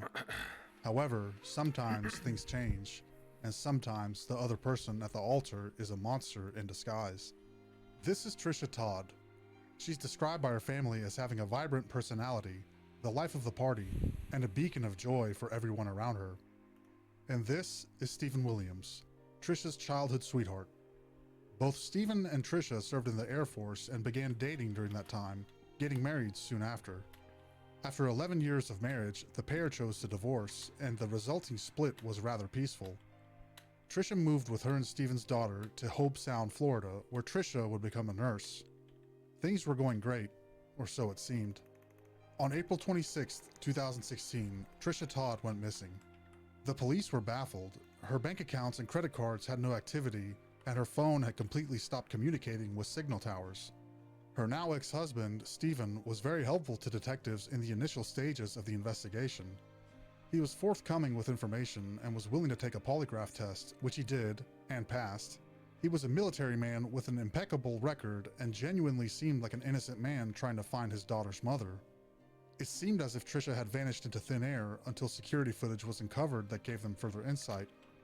Trisha was spotted at a local grocery store on the night of her disappearance, and the items that she bought were seen inside of her home when they searched it, which they also noted had its lights left on.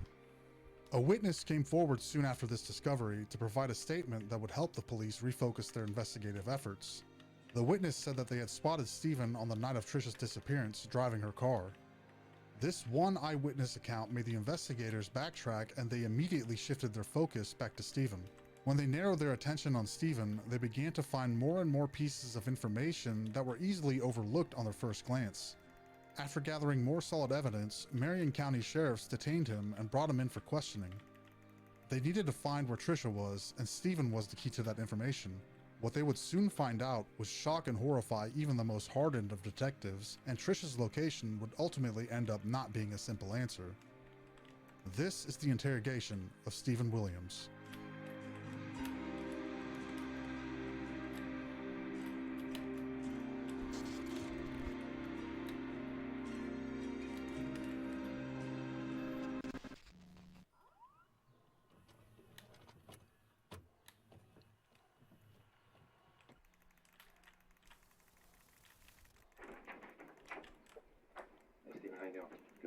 You remember talking to me earlier? Yes. I'm Dan. Listen, you want some water or anything? You doing all right? Don't worry. You don't want anything? Just water. You do want some water? Yes, please. Okay, let me get you something. I'll be right back. Thank you. The week of April 26, 2016, Stephen Williams traveled from North Carolina to Hobe Sound, Florida to spend the week with his daughter Faith. Stephen would tell investigators that their daughter wasn't feeling well, and he asked Trisha to come over with the baby. Cell phone records verified this statement. Stephen would state that when the baby fell asleep, Trisha left, and that he thought she went home. Trisha was supposed to pick up Faith in the morning, but she never showed up, and would later not show up to her nursing job either. This was immediately alarming. Trisha was a highly disciplined person, and this behavior was so uncharacteristic that her family and coworkers would immediately raise concern. Alright, listen, I want to kind of talk to you about what's going on with this, okay? And I've been involved with this case from the beginning, okay? And I've seen everything that we have. I've seen all the interviews. And at this point, I know we've come in and we talked to you over and over and over again. We've talked to you in Raleigh, we've talked to you here, and we've always talked about the past, what happened that night, what happened that night, what happened that night. What I want to do is I want to kind of talk to you about the future, where we're going from here, okay? Now, you've already heard about all the stuff that we got. I mean, there's no question about what happened that night. We know that it's more than you're telling us. We know that you were involved with her death. We know that, okay? So the question is not what happened or anything like that. What we need to understand is going forward, okay, there's going to be a trial, okay? There's going to be press. There's going to be everybody looking at this. You've seen how these things, they get huge. The media gets involved, and everybody's going to have an opinion about what happened. And everybody's going to have an opinion about you and your relationship and what kind of person you are, okay? And the thing that we're trying to do is, I mean, I talked to you earlier. You're a nice guy. I like you. I mean, I think we could be friends, you know, in different circumstances. But here's the thing. You know, there's going to be two narratives going forward, okay? And what I want to do is try to give you the opportunity to kind of tell me more about what narrative actually happened. News of Trisha's disappearance first came out as just a missing persons report. Marion County Sheriff's first impressions were that a normal mom just didn't come home one night, and that there was no reason to suspect foul play. Her family notified the sheriff's department after she failed to show up to the hospice where she was working. When they went to Trisha's house, in their words, it was like the Twilight Zone, and that Trisha had vanished into thin air. What happened? No one had heard from her. Where's my no one bunker had loot? seen her. But oddly enough, her car wasn't in the right place. There were groceries left on the counter. The lights were on. The sheriff's concern was growing quickly, and they immediately switched into actively searching for Trisha. Okay. The bunker is up there. What we're looking at is, you know, there's the one option, okay? The bunker is up there, and it's spilling all the loot outside the map. Wow. Here, which is, you know, you planned this? You came down here? That was probably my legendary. To hurt Trisha? That you planned to ditch her car here in some calculated way, and oh man, now I'm discouraged from even nobody could find her and all that kind of stuff. Fighting him again because pretty bad, right? I mean, that could have been my legendary right there, man. You wouldn't agree with that. I'm gonna just feed him one more time, then I'm gonna go farm the warrior for a bit. The other alternative is that, and like I said, we know. I just want we know that the bitch, man. That something beyond what you were telling us happened in the house, but I think the more likely story is having seen, I mean, trust me, I've been here, you haven't seen me before involved in this, but I've seen you, okay? I've done a lot of research in your background, and I know what it was like with Trisha. I know what kind of stuff you went through. I know she had a wild streak when she was younger. I know what she did. And she came after you, you know, in that domestic thing that happened before. I know how that started, okay? We've seen the reports. We know how it all happened. We know she went back and said, no, the whole thing was made up because she started, okay?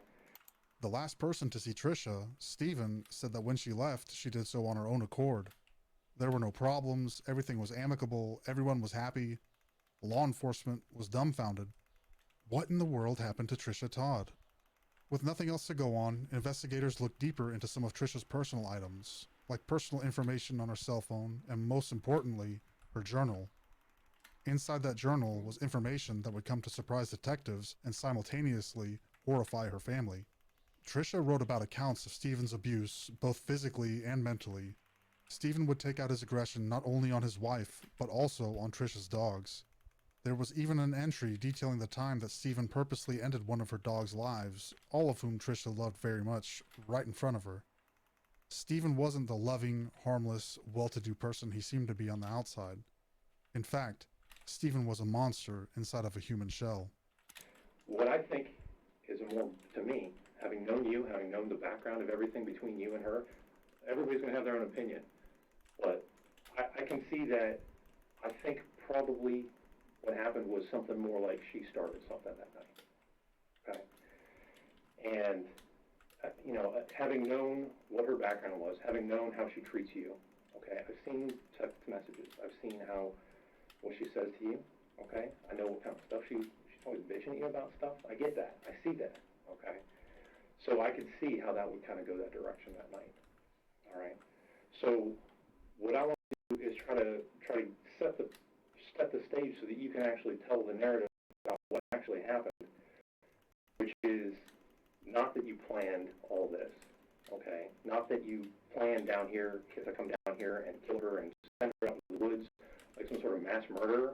I mean, really? I mean, like you're gonna go chop her up into little bits or something like that? I mean, that seems kind of ridiculous, okay? It seems far-fetched, like you said, okay? And I don't think you planned all this. I don't think you're capable of that, okay?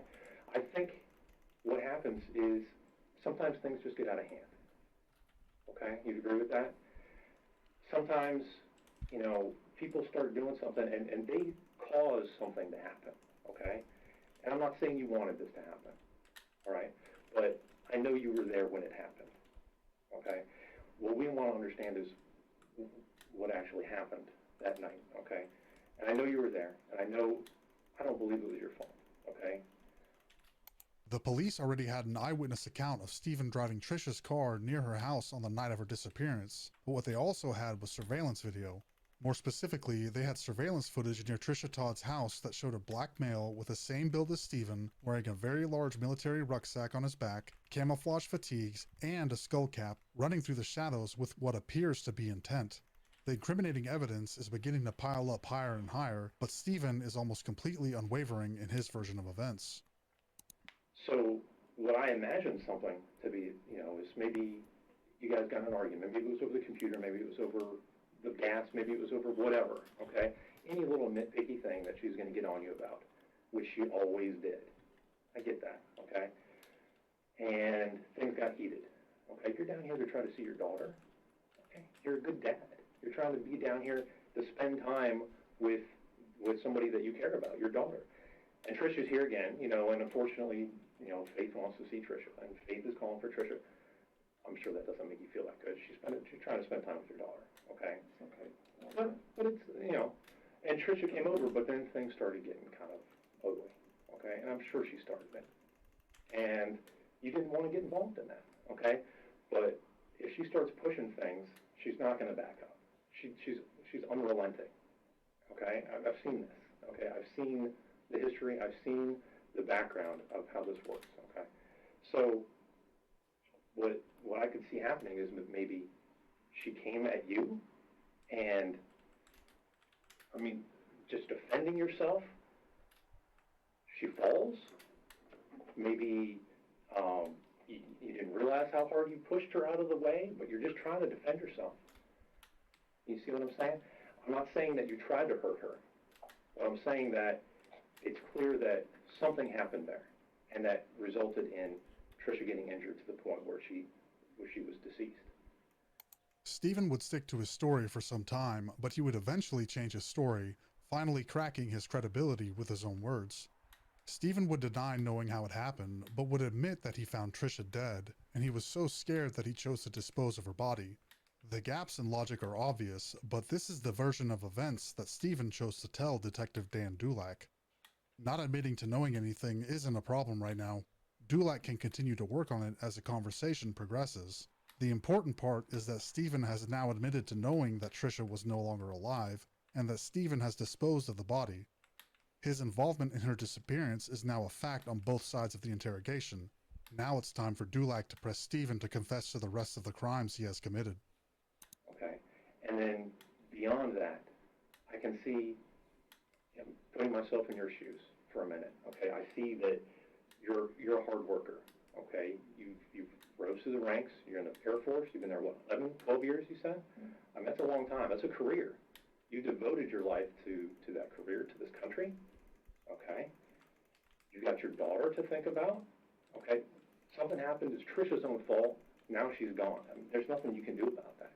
But what are you going to do about Faith? And like you said, people aren't going to believe that you weren't, planning to do this. People aren't going to believe that you weren't intending to hurt her in some way. But sometimes shit just happens. And now here it is. So now you've got to make a choice, okay? Do you call the cops and roll the dice that we're going to believe your story? Or do you try to do you go into a little bit of panic mode? And trust me, if I was in the scene, I don't know what I would have done. Okay? I couldn't even imagine being in that position. But I can understand going into that panic mode of, holy shit, what do I need to do now? The detective tries to explain to Stephen that, all things considered, they have more than enough evidence to take him to trial. All signs point to Stephen. However, he wants to give him a chance to tell his version of events, his truth. He positions it as if he tells the truth, he'll give the family some closure and he'll come across as more remorseful instead of a monster. As we've covered in other videos, the police are under no legal obligation to tell the truth during the course of an investigation. With what they have now, they couldn't really take Stephen to trial for first-degree murder with any sort of confidence. Detective Dulac opts to put the pressure on Stephen. This is a risky move. Stephen was a military man after all, but he was not an investigator, and the cards are heavily stacked against him being able to lie his way out of the situation he's currently in. The certainty in Stephen's guilt is ripe, and Detective Dulac is ready to pluck the fruit of justice. And so your first plan, I mean, you told us that your plan was that you were just going to take her back to the house and you were going to leave her there, which I understand, because she's going to be back by her house and people are going to find her, and then maybe they'll look other places, you know what I mean? And I understand that, okay? And that's what you told us. That was kind of your first thought. But that's probably when you saw that Joshua was still home.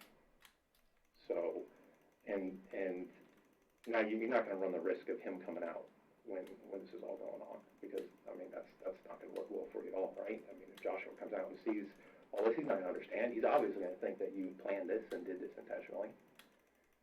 So now we're going to go back to the house, okay? And of course, Trisha, being the way she is, there's no gas in the car. Typical Trisha. And I mean, come on. I mean, how hard is it to go fill up a gas tank? I mean, really? It's not that hard. It's not that hard. You got to think ahead about this type of stuff. I never let my gas tank go below a quarter of a tank.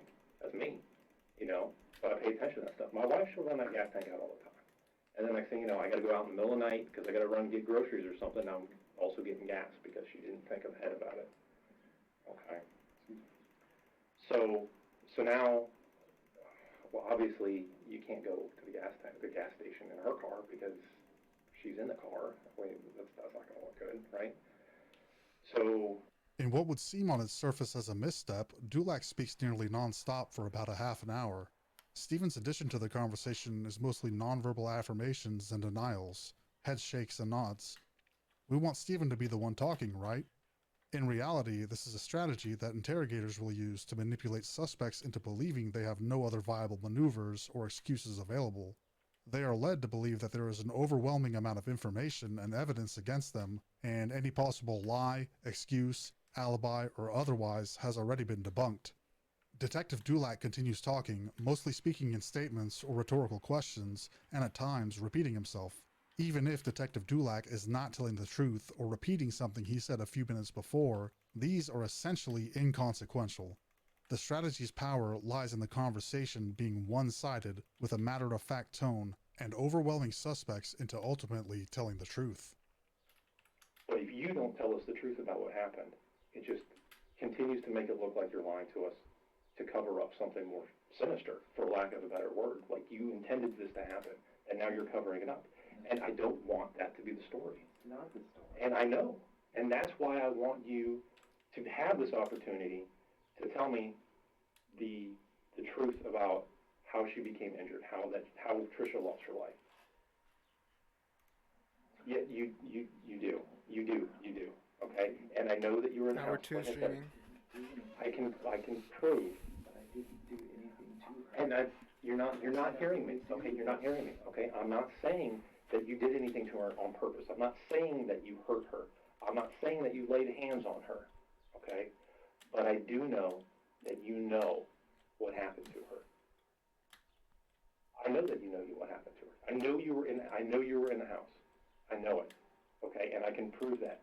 And I don't want to have to get up on the court on the jury in the stand and explain to the jury that even after giving you the opportunity to tell me the truth about what happened, to tell me the truth that you're not this cold-blooded murderer who came down here to kill her. I would never do that. You can tell me that, but you continue to tell me a lie about what happened.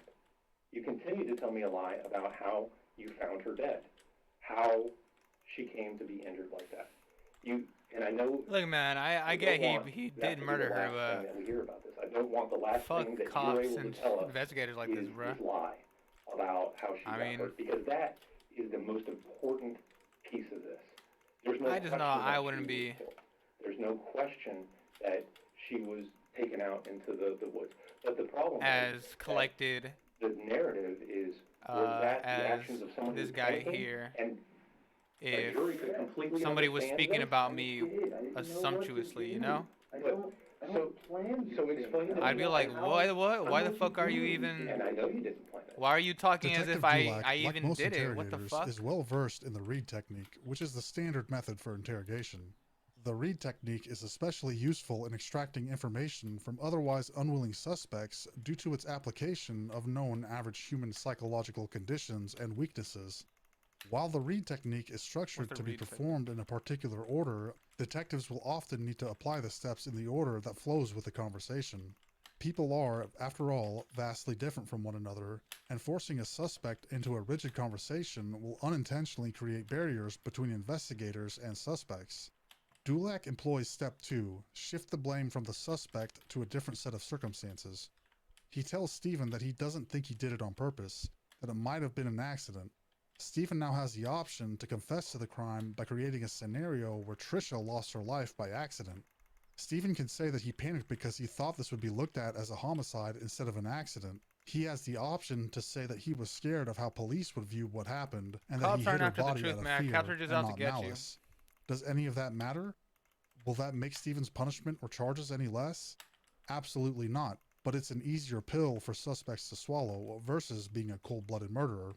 And that's exactly what I'm saying. That's why I'm trying to give you the opportunity to explain to us how it happened, because it was not planned. You did not attack her. You did not try to kill her or try to come down here to kill her. Never. But things happen.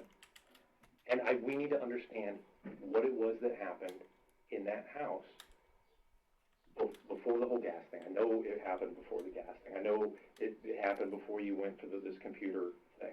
I know that's not the truth. I can prove that this is not the truth. I need to know the truth. I'd be like, then prove it. How? To be What able proof to do you tell have? people that you're not a serial killer, that you're some psychopath who has no remorse over killing the mother of your child. But you know that's what's going to be in the paper.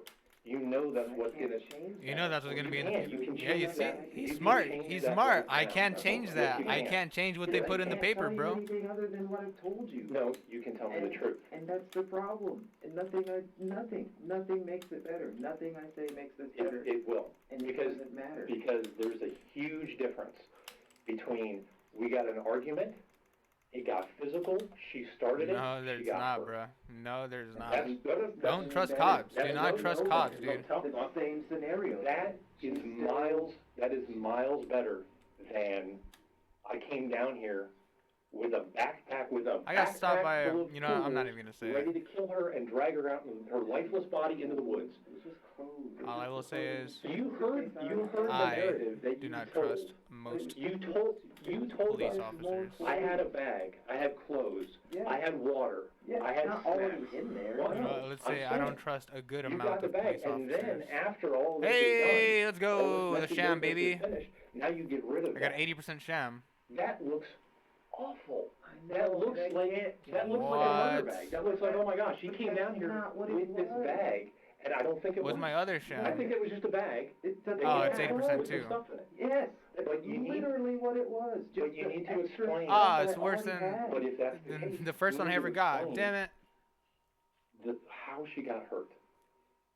Okay, and listen to me. I know. This one was 86%. I know this is my job. Okay, I know when the truth is coming out, and I know All when right. somebody's trying to dance. Well, around we it. got a And I legendary. know when Let's go somebody's farm. trying Let's to go farm the skip over warrior. things. Okay. Detective Dulac deploys one last strategy to try to make Stephen crack. He says that he's a good guy and that he knows Trisha was a lot to handle. Let's equip the sham. He sympathizes with Stephen, trying to make him feel like he wasn't even to 80% blame, chance of that Trisha probably provoked him, and of sword course, bullets. the judge and jury would understand where he's coming from.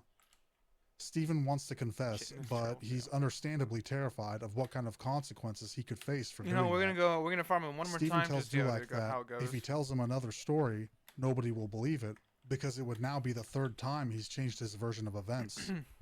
Stephen probes Dulac to see if he can get an answer that would make him feel more comfortable confessing.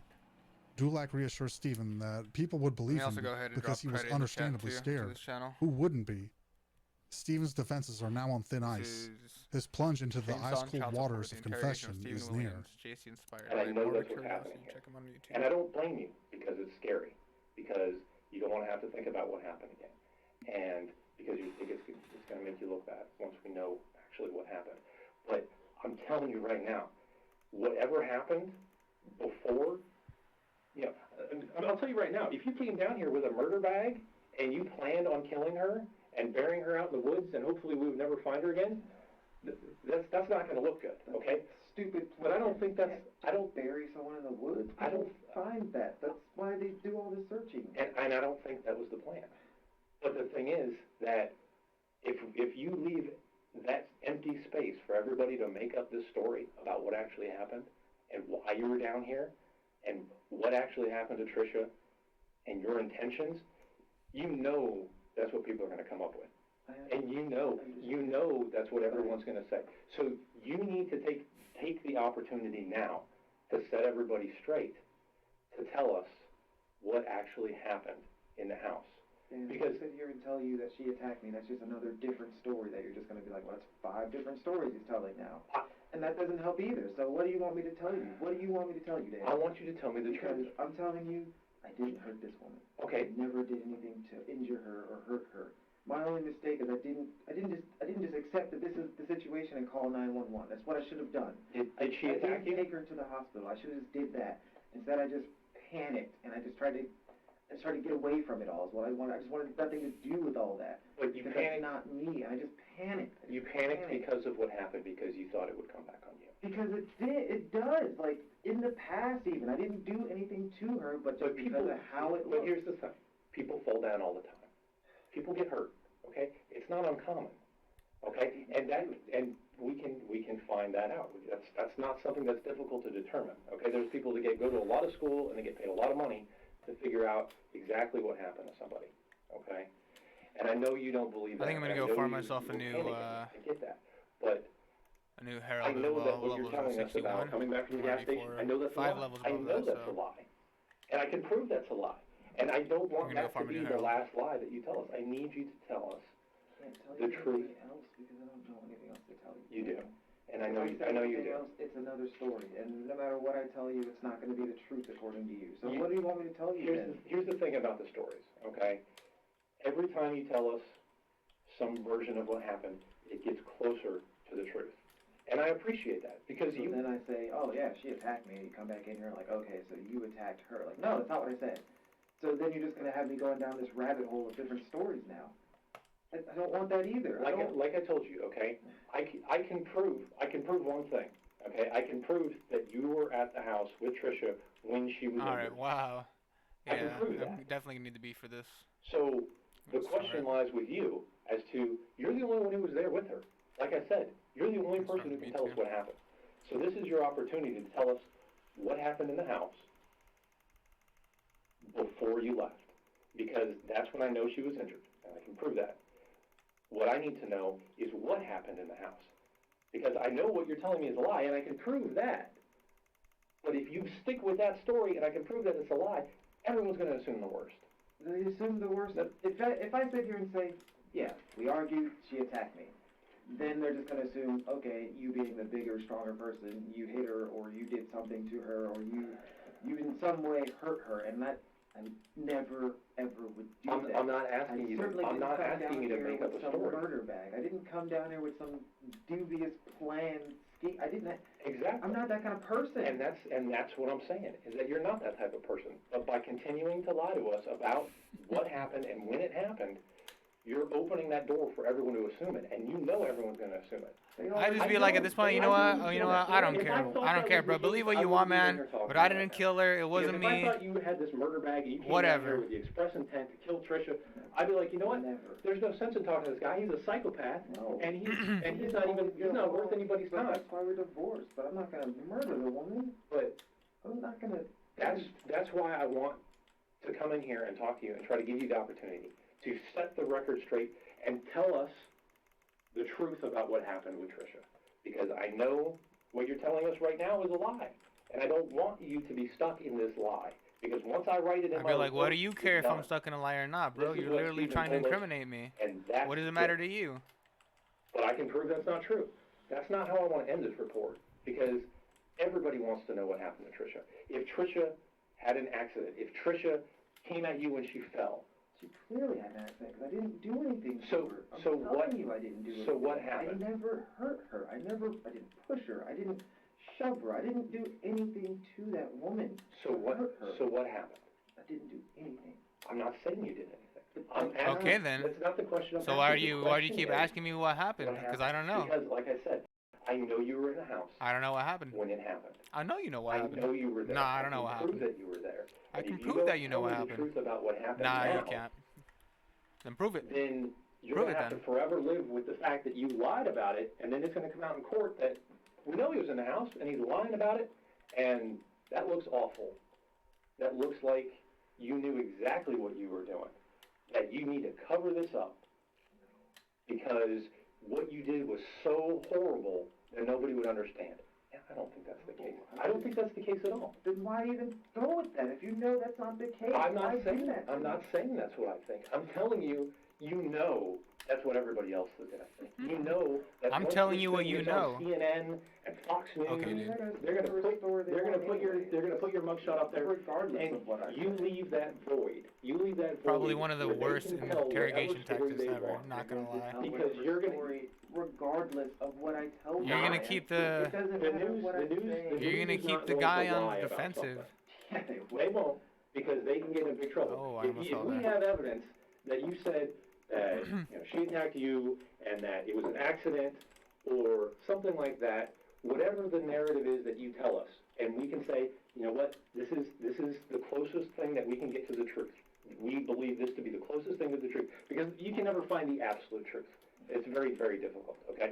But the thing is that if we're sitting here and we can know that you're lying to us, that leaves this giant gaping hole where anybody can put whatever they want in that.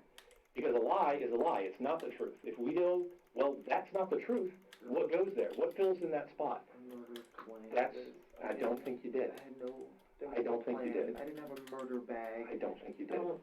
I don't know anything but about this you know, nonsense. I don't know. you know it looks like that. It and looked bad looks from the get-go, and that's bad. why I panicked from That's the get-go, because why- it looked so bad. But you need to take this opportunity to tell me the truth. Because I don't want you to have to live with the fact that you lied to us about this whole gas All this thing cash. Look at and all coming this back and cash. fighting. There's no point. There is 11 a point. bands. There is a point, because this is a Or huge 1100 bands. difference. I don't know. Because, I don't know the because conversion. someday in the not The too knifed distant future, machine gun. you're gonna not don't worry about the media. Don't worry What about happened what your to friends and family Bunker? are gonna think. Don't worry about all this stuff. That's really not. You're gonna have a jury That's my deciding your I fate. feel like no Why did matter he what I tell you, splooge? it's not gonna make No. a difference. With Why is he that. It's splooging so gonna make far? a huge Where the hell did he Another go? story, Oh. we had Hi, an argument Bunker. and fought. Then they're gonna be like, well, what happened to the other I two, see. 3 stories he told? Why wasn't this the story? Because you were scared. And I I'm scared. understand you're scared. Now I was scared then. I'm scared now. You've been scared throughout this entire thing. Your actions look like somebody who's planned this and look like somebody who came down here to murder you. But I can Yes, see they're that's actually the what it actions looks like, of and that's someone who was not what I scared. do. But you need to explain to them that you didn't just come home and you saw that she fell down and you Gearbox, got fix your game, scared. please, bro. That's- Literally that- unplayable. That doesn't make Literally sense game to a jury. game breaking They're not, glitch. they're not going to buy this. They're not going to believe you. And They're not gonna buy anything. they're going to believe the truth. Because They're going to all of believe the truth. All of it from the get-go was just unbelievable to me. All of it from the get-go was one of those, like, I'm living a nightmare. I'm living some shitty Lifetime movie special is what I'm living, and it's bullshit, because I would never hurt that woman. I would never So tell us. have ever So tell us. any ill... So tell us what actually happened. in that house. No. What Damn. actually happened in the house. The only way that we're going to be able to move forward from this is for you to because I'm telling you, I'm being straight up with you. I'm being honest with you, okay? I've done this investigation. I have all this forensic evidence, okay? We have a bunch of people who have gone through all of this forensic evidence, and we can see what you're telling us the truth about and what you're not telling us the truth about. And I can tell you right now, the biggest glaring lie is that I know that you're lying about that she was already on the ground when you came home. I know that's not true. I All know right. that's not true, and I can prove that in a court of law to be not true. So you have to take this opportunity. I'm giving you this huge clue. Hey, You need to fight the tell us what warrior. actually happened here. Why do I gotta fight the warrior? If I can prove that you're lying, now you're going to leave it in the Heroes hands of a pass? jury of a bunch of people who have been watching the news about what they talk about you, and then you're going to let them decide and fill in that hole about what happened to Trisha. You think they're just going to say, oh yeah, she must have just fallen down and bumped her head? You think that's what they're going to think? No. No, because you're not telling them what actually happened. You're not telling me what actually happened. I just feel like if I do, then it's just another story. It's just another story of what happened. It's another version of what happened. Everything is a story. Everybody has their own. It goes into like the docket file of, well, we can't believe a word this guy said now because you lied at the beginning, you lied in the middle, and now you're probably still lying in the end. No, because we need to understand, because I don't want to leave you here hanging out here with this lie, this glaring lie that I know is not the truth. Because if you take this opportunity to talk to me, I will listen to you. I will listen. I will believe your truth. It doesn't matter. Okay. It does. Like you have for the past fucking hour. Who do you think has to file all this stuff to the state attorney? I understand. Myself, the other detectives. We have to listen to you. That's my job. Mind made up No. about me. If I had, like I said, if I had my mind made up, I came here with some murder back. if I had my mind made up, I would not be in here talking to you right now. Because I don't believe, I talked to you earlier. We had a good conversation about the Air Force and all the cool stuff that you've done, the cool places you've been. Yeah. You're a good guy, okay? I think you're a nice guy. I don't think you're this cold-blooded murderer, okay? But you're not giving us the opportunity to tell the story that actually happened. I know you do. I know you do. I didn't plan this nonsense. But with Trisha, things always go sideways with her. You try to do the right thing with her, and then she's off cheating on you with some other dude. You try to do the right thing with her, and then she's pushing your buttons up against the wall with this key thing, and she gets you in trouble. And then the next thing I know, I saw that she's talking to your commanding officer's wife or something about you being with his girlfriend. I saw all this stuff. She's always pushing your buttons. She's always just trying to do the right thing. And you are trying to do the right thing. Try to be a good person. And then here it is. You're trying to be a good person. And it's still not working. And she comes in, and here she comes to take care of Faith, because Faith is just, I mean, and Faith is sick. I get that. I have a kid, okay? Not much older than Faith. And that is a stressful thing to have to deal with a kid in the middle of the night who wants their mommy, and they will not take no for an answer. She wouldn't. That's stressful. And I just felt like, who am I to deny you your mother? That would push anybody's buttons. That would get anybody on edge. Trust me, I've been there. Sometimes my kids start screaming, I want my mommy, I want my mommy, and it's like, upset with my daughter. No, I just said I don't get upset with it. I was never upset with her. Honestly, it makes me feel a little upset at myself, because why am I not good enough for my own daughter? You know? I'm not there enough, and I know that. I wish I could be there more, but I can't. It's just the circumstances. I can't change that, how often I can be there, so I just do what I can, but no, I'm not upset that she wants her mother. And I get that, and so you try to be you're trying to be the nice guy. You're trying to do the right thing. For your daughter now, for Faith, you care about her, you want to talk to her all the time. She wants her mommy. You know what? You don't really like Trisha. You don't want to see her in the middle of the night. You want her to come back over. But you know what? You will make that sacrifice for your daughter. Of course I would. And then when she shows up, she's probably got an attitude. What's her deal? I'll never know what her deal is. She always has her own agendas. I just try to ignore them. I just pretend that whatever she says is just take it as a grain of salt and move on. And I know she's got. I don't feed into it. I don't ask questions. I don't answer things. I just smile and nod kind of thing. But sometimes she won't take that. Well, no, that's just her personality. And she's going to keep pushing, because she's got to end the conversation. She's got to get to some resolution. And I let her. And she's going to keep prodding and poking about whatever the stupid thing is that she's upset about. Okay, and I get that. Okay, we all understand that. We've all been there. Okay. So, and I understand how this. I think you should go farm Lee first, honestly. The atmosphere of that night, and I can't blame you, okay, for panicking after all of this. Okay, but you got, Stephen, but I want to tell you right now, okay, you need some guidance sometimes. You weren't sure what to do. I can tell you right now, the right thing to do is spawn right off the bat. to tell us what actually happened. It's going to help you enormously. I know you think that the truth is gonna make it look so much worse. Okay, but I can tell you right now, the truth is never anywhere near as bad as what people will believe if you let them come up with their own story. No one believes I hated her. I never hated her. I didn't like So her. tell I me, didn't hate the so woman. tell me that story. Cared about her. Tell me what happened. Tell me what happened so that I can tell. And you tried, and I know you did. Even after she was off with this other dude, you brought the family back together. You had a child with her to try to create this happy family. Even though you didn't really want to, but you did. You tried so hard. Okay, and I get that. And I get that, and I appreciate that. I think you're a good guy. You're a family man. You're trying to do the best that you can. Okay, you got a career. Okay, you provide. You're a good guy. I mean, especially there's a lot of people that they don't even try. They abandon their kids. They don't get a job. They're out drinking, doing drugs, all kinds of shit. But you're not that guy. Just do the right thing and be a good person and try to be a good father from a distance, I guess. And you did, and you were doing a good job, okay? But sometimes people throw monkey wrenches into your plans, okay? And you're trying to do the best that you can. You're trying, and I can see that. And like I said, I've seen all your guys' communication, all your text messages, and how you talk to each other. And she was trying you. You wanted to talk to your daughter. You wanted to be there for your, because you don't want to just abandon your child. No, you don't want her to not have a father. You're doing a good job. As best as I could.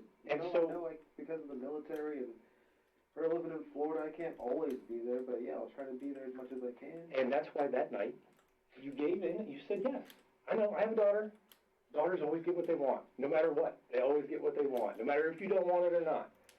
She wanted mommy. I'm gonna go boil me some noodles. BRB. So I know that your plan was not. How ridiculous is that? You planned to have a sick child. You planned to have your child call for the mother in the middle of the night. Plan to take a stupid trip to the hospital. But people are going to believe that if you let them.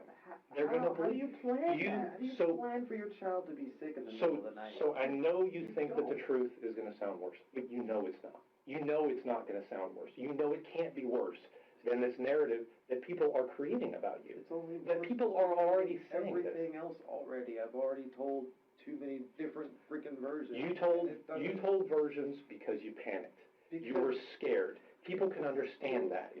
People can understand that. But at a certain point, you have to realize, because you're afraid that you're going to get caught, you're going to get blamed, you're going to get in trouble. But I can tell you right now, we're there. We're there. My life. Okay?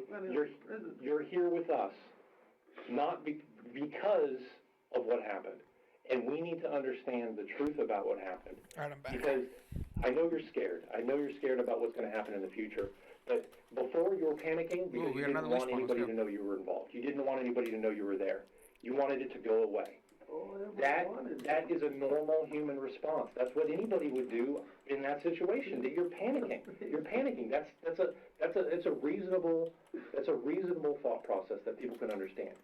But what we can't get past is you continuing to lie about what happened. And I can't let you continue to lie about what happened. I need you to tell me the truth about what happened. I know you were there. I want to give you the opportunity to tell me what happened. It seems as if Detective Dulac has finally broken through to Stephen. He is ready to confess in full for the first time since Trisha went missing. I got the Dulac now stops which has talking and lets Stephen share another version of the truth about the night the of highest April number of 26th, bullets, I believe. 2016. I believe I'm using the cram right now. I am. 22? 28, baby. Levels have to be though. 67. One more level. Halfway there. Alright, we're gonna drop our double penetrating. You gotta clear this off. Oh, you know what? We'll just. No! Come back! It's not something that's you can weigh you down. We keep all legendaries. So many times did it say the truth or talk to a counselor? I was gonna sell that, but I didn't even know how to tell. I don't know. And it's impossible for somebody who's outside to understand sometimes. But you got to let us know the truth about what happened, so that you can move past this for yourself. Alright, well, I got what I wanted. Get this weight off of your shoulders. And honestly, I was gonna be happy with either the Because it's cram or gonna the destroy double you. penetrating. And you So can't, I'm gonna go to the you can't warrior let now. that happen to yourself.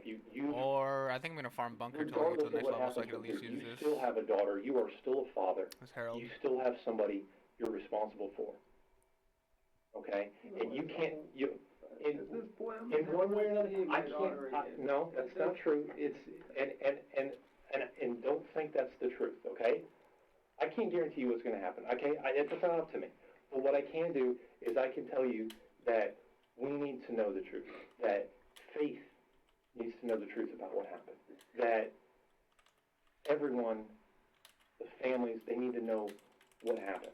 Because you cannot let everyone else make up their story. Do you want Faith to come up with some story? Do you want her to believe these stories that people are going to spin about you because you continue to lie to us about what happened that night? I know you were there. I know you know the truth. You need to tell us so that we can just put a pin in this and say, now we know the truth. It does. It does. It's going to. Because it cannot get worse than what people make up. I tell you that you would not believe people's imagination. Well, you would, but I mean, We'll people's farm him one more time, see if we can get a double penetrating. and they will come up with the most horrific things. I don't even know where. Dude, look at these spawns. What the heck? Just talk to me about from midnight. You texted her. Faith was upset. I would have never texted her otherwise. It was already late and she'd already left. I would have never texted her. And you're a good dad, so you wanted to give Faith what she wanted. That's it. That's all I was trying to do, was just be a good dad. Just, okay, you want your mom? Fine. Like, I'm not going to deny you that, you know? Mm-hmm. So I yeah, Faith wants you, you know? Just come by. That's fine. And then, no, I never liked her around. I never liked being in a one-on-one situation with her because I could never predict her. I don't know the version of her I'm getting at that moment. And so, no, I never liked being in a one-on-one situation just because, just like now, there's only my word or her word or whatever. I can't change how things freaking look. Boom. Right. He dropped it. So yeah, she came over and she was with What? Faith, and then she just started talking about The stiff, nonsense huh? and bringing up child support and Well, I'm just expanding my collection more then. stupid stuff that I just, for the most part, tried to You know what? ignore, I'm man. actually... Yeah, there was a mix-up with the check. I but won't that's drop not them, my fault because you told but me I will this was sell your them to address. Marcus. So yeah, that's where I mailed it to, and then she's telling me that's not the mailing address. It's so what am I? I'm like, that's Okay. not my fault. If you told me you moved, We're gonna I sell... did the responsible thing, and I made sure the check was gonna go wherever you moved to if you're not at your mom's house. And then she's just going on and on about now I owe her more money and back child support and just, and I'm just No, I sitting want to here like, collect all the heralds then though. I'll fix it. I'll send you another. I'll do something, but I don't have the money now. So just Fuck give me it. some Bye-bye. time, like because E-Tech. that money, since you didn't get it on time, is already Bye-bye, spent. It's supposed to come Dovid-19. here, and now I need a little more time to get it to you. And now she's talking about how she's going to go to court and all this other stuff, and it's my fault. And I'm just like, this isn't even my fault. Like, you told me you moved, so I adjusted it. Like, just calm down. Like, this isn't even that serious. This is an easily rectifiable. Why are you We getting got a all stiff. out of hand about this? I don't have you a know? stiff, right? And yeah, I know I didn't go I think I through sold the my last court stiff. to pay child support, Cram, but every hard, time I intense. tried, it was just Double she penetrating. stonewalled me. It's like, I don't want to do that because I have to pay money to send you money, which is stupid. I was like, just let me have Oh, your and I can account use a stiff. information, just the account So, number, and less the direct bullets, deposit, and this higher would never damage. happen. And no, that's not gonna And work, and you can't do that. You owe me all this money, and then she's gonna go to higher court and realist, pay all the other money from the 3, divorce. 4, That 5, I already 6, 7, took 8, over 9. So 9 bullets. like $20-something thousand shots. in debt that I have to pay back Right on. in 18 months.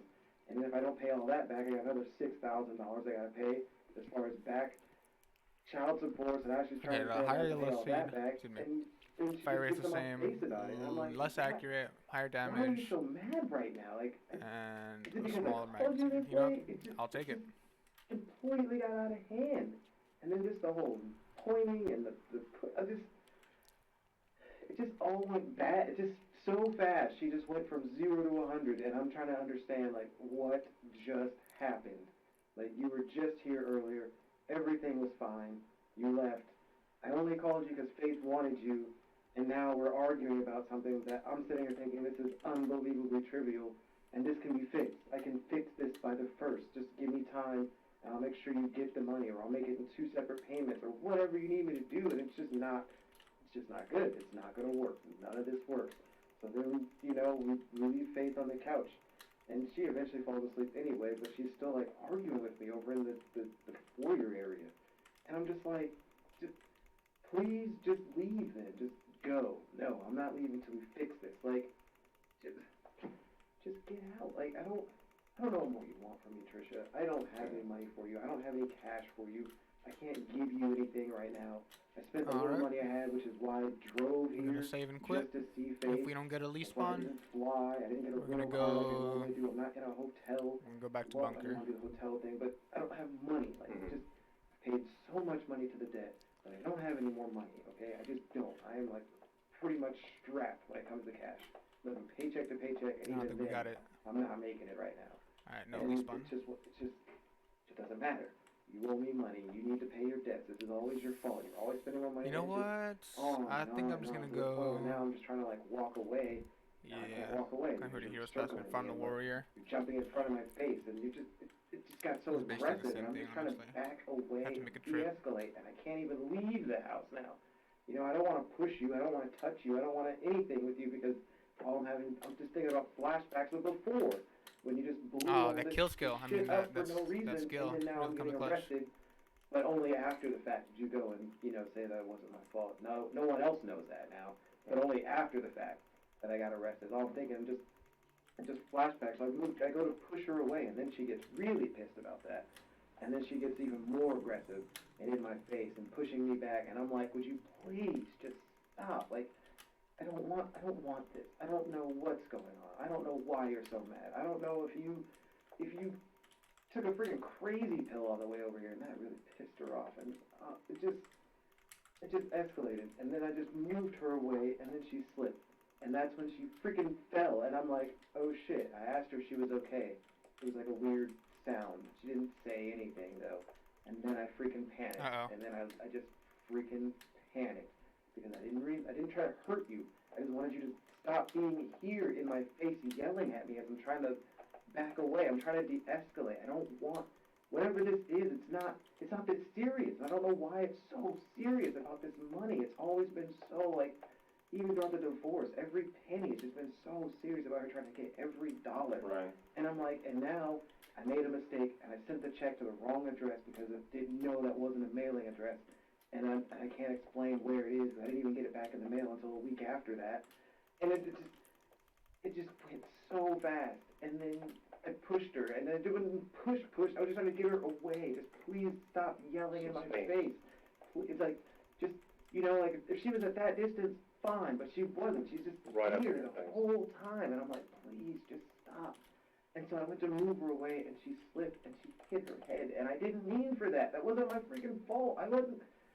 And then all I'm thinking is, great, now I've pushed her, and she's hurt her head, and I'm done. I'm just, everything I've tried to do, everything I've tried to be is done because I made a mistake. I didn't really even lose my cool. I just tried to move you away. I just didn't.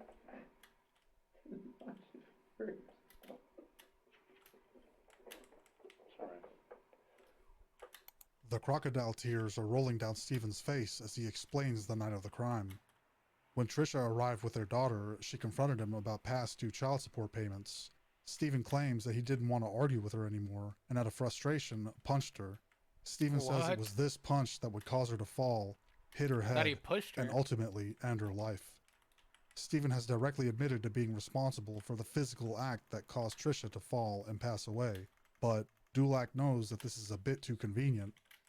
Stephen still seems ingenuine about his story. Dulac trusts his hunch and begins to press Stephen about his story.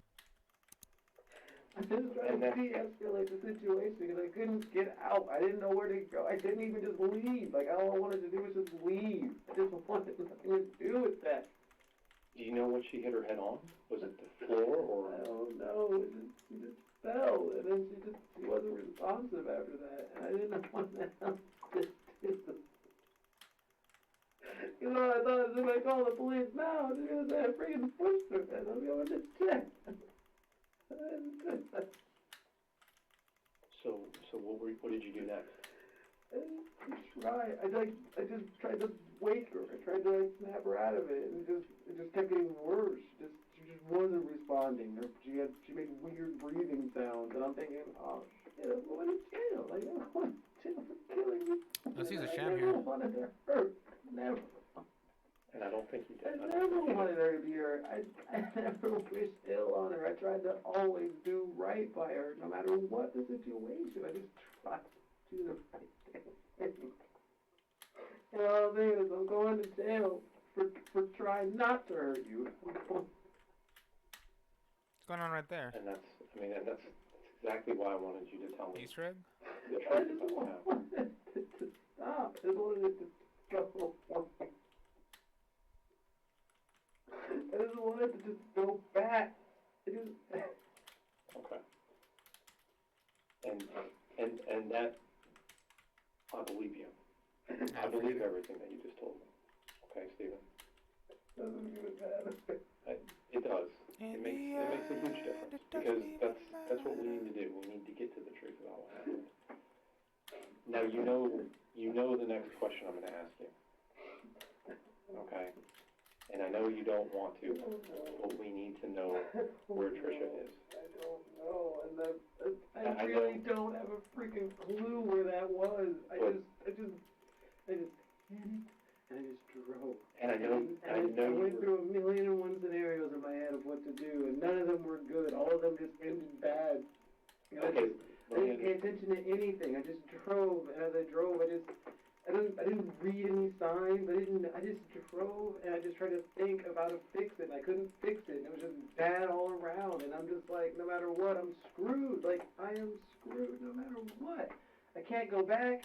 I can't go to the hospital now. If I do, how does that look? I don't even know what to do at this point. I'm just freaking out because I didn't want any of this. I didn't want anything to do with any of that.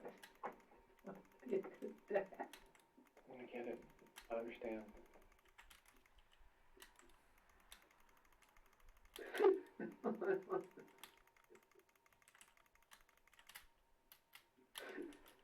All right. And Stephen, I wanna help you do the best you can from here. Okay. And I know shit happens. It does. It does. It happens to good people.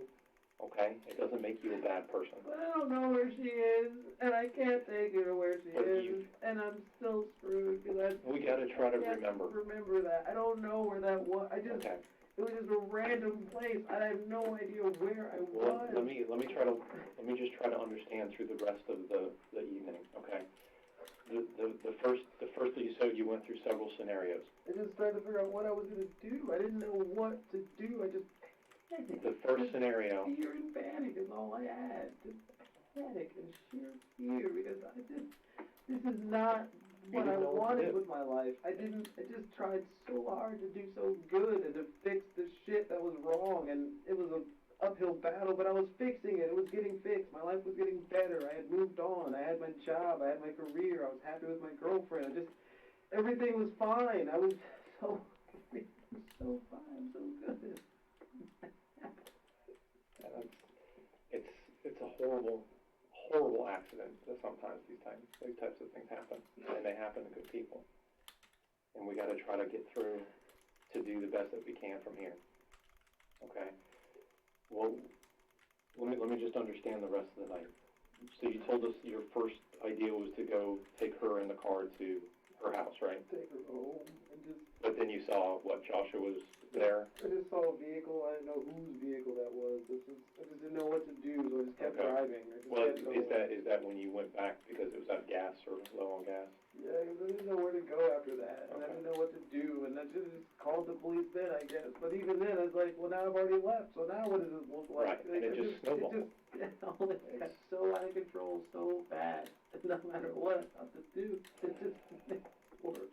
So try to help me, and I want to try to help you think through this. You went back, you got the gas, and then you put the gas in the car. Okay. You went out of the neighborhood. Where did you go Nowhere when you to left? go. You went south. You turned right, right?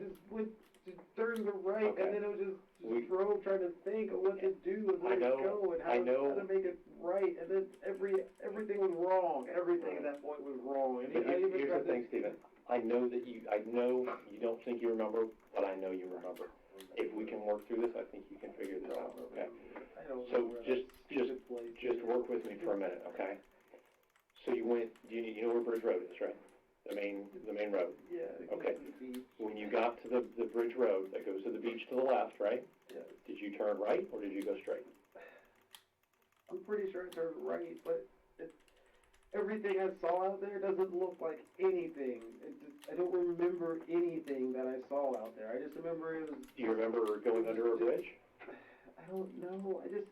I just spaced and I just drove and I just tried to think and clear my head and figure it out and what now, and then I just realized that I'm screwed. Like, I'm just done. There's nothing I can. I'm just going to prison. Like, screw it. I'm going to prison no matter what I do at this point. And it just. Steven says he has no idea where he left Trisha's body. He has no idea, hint, general location, nothing.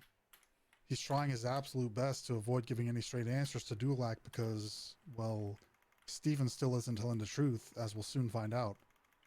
Steven knows that when they find Trisha, his fate is sealed. He will die in prison one way or another. This is the last hill, and Steven has now decided to, figuratively, die on it.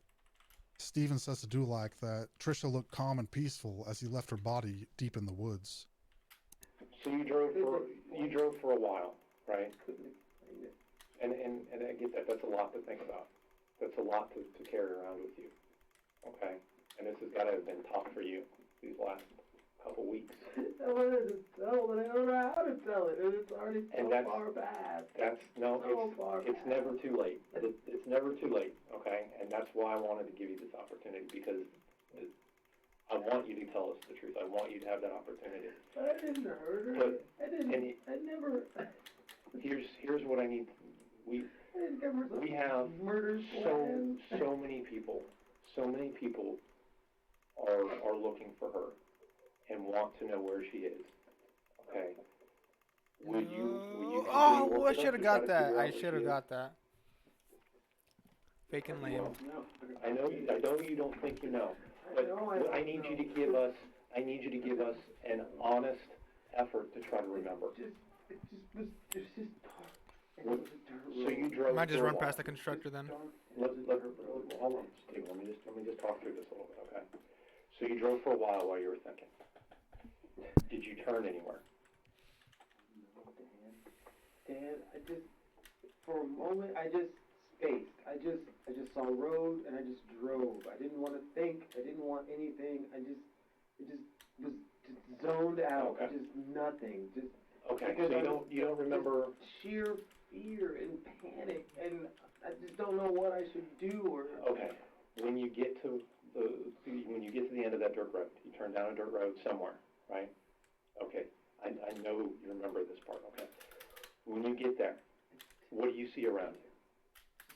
Just stuff. Was it grass and trees and just nothing. Was it like a forest?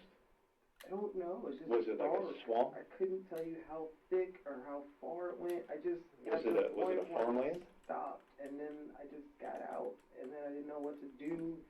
I knew wherever I was at was way too far to walk, most likely, because I don't even know where the heck I am. Right. And it's just dark, and I can't see anything. What? They purposely put a wall there. What the heck? I don't know. Could you see the main road from where you were at all? No, I don't. Okay. Even it was so dark the other direction. Stay with me. How long do you think you were off the main road? Okay. You said before that you changed your clothes in a little building. Where was that? In the building. There's some little thing near where I parked your car. I just changed. Near her house? More clothes behind it. Near her house or near where you left Trisha? Her house. I drove back and then I just. You changed so after you drove back? For sure, I I can't. didn't know what else to do, and I just well, the bag has closed. Yep, and more clothes that's on, such bull. I didn't know what to do. And Steven, okay, here's the next thing now I need to understand. When you got to where Trisha ended up, where did you put her? Okay. Okay. Stay with me. Wah, wah, wah, wah, wah, wah, wah, wah, wah, Was she in water? No, she was on the ground. Was there water anywhere nearby? I don't think so. I didn't hear water. Well, you know how a lot of them have like the little ravines and canals and stuff that run along them. You didn't see anything like that? I didn't notice any of that. Okay. I just remember it was really dark, and I just took her out, and she just looked peaceful and sweet, like what I remember her. You know, the way I would like to remember her. Why don't I ever talk bad about her? I'd feel, not like love, but I care. Hey, open this about door. her. You had a life with this person. Just in case. That was made 11 years to her. Of course I still care. But you about her. created a life with this person. You're always going to have some piece together. I get that. No matter what else happens, the money and all that other stuff. And that's why we need to. She just looked peaceful. We need to do everything that we can to bring her home now. I know what happened. I know, and that's done. It's in the past, and that's what I want. And I told you in the beginning, I want to talk about the future with you. We're done talking about the past. We know what happened in the past. We need to get beyond that. We need to find her. We need to bring her home. I don't know. I honestly, after all this time, every day I Let's sat go. home thinking, today they're gonna come. Vault of the Warrior, baby. There's no way they're not gonna find her. I don't even know where I left her. Did you? I didn't even try to cover her up. I just laid her down. So I was hoping beyond belief that she would be okay. I just didn't. You knew she was peaceful. You knew she was at peace at that time. I mean, I know you were hoping. I know you were hoping, but you knew. You knew that was not the case. And it's horrible and it's unfortunate. But like you said, and that's just what happened. And bad things happen. But so you're telling me you did not cover her up at all? I didn't even Did you? I didn't even know I didn't know what to do with her. Everything. I thought like, okay, if I bring her back, but then it's like, why did you go anywhere in the first place? And then it's like, if I go to the hospital, then I don't know how to explain to them that I didn't do this to her, and it's just all done so bad. I just wanted it all to end. I just wanted the whole thing to just stop and just go back. Okay, and I know this is tough, and this is something that you don't want to go back to, but I need you to try to think really hard about what it was like there, okay? Because we've got to do this. We've got to bring her home. And I need you to help us do that. If I could take you, I would take you. I know. So I could show you that. I know, and that's what I'm trying to do. I'm trying to get you to help me. I'm trying to help you to remember what you can. 5 weeks would pass after Stephen's confession, and thousands of man-hours of a massive search had turned out fruitless. There was still no sign of Trisha Todd. Stephen was charged with the murder and accepted a plea deal. In exchange for giving a full confession about what happened between him and Trisha and where her final resting place was, Stephen would receive 35 years in prison. They thought their ultimate goal was to find her body and give her a proper burial. Investigators believe that Stephen had actually strangled Trisha instead of his story about her hitting her head after being punched. After signing his plea deal, Stephen would confess that he packed her remains in a 2x3 foot plastic box. He then drove to the Hungryland Wildlife Reserve with Trisha in the container. Stephen removed her, filled the container with acid, and dismembered her body with a chainsaw to make sure she fit into the box. Stephen then led authorities back to the reserve and planted a flag on the 3-foot grave he had dug for her. How long did you sit in the car once you got there? Yes, I just that stopped for? and I thought, and then Was that for a long time that you thought? No idea. Once I got down this dirt road, I kind of realized, like, I don't even know where the hell I am. I don't even know where this road is going. I just kind of stopped after a bit. I just stopped. And that's why I said it was dusty, because when I stopped, the dust caught up or whatever. And then I just didn't know what to do. Ex-wife was in the back of the car, in the back seat, and Okay. Try to think. I know you don't want to put yourself there, but put yourself there for a minute and think. Try to look around and tell me. You've got to try to remember what it looked like there. I know it's dark. It's black, but you could tell. Could you see the stars? It was kind of a full moon, mostly full moon that night. Did you see the moon? I don't remember looking for the moon. I never thought to look at it. So that's going to give you a little bit of light at that time. Did you see farmland? Did you see animals? I couldn't see anything.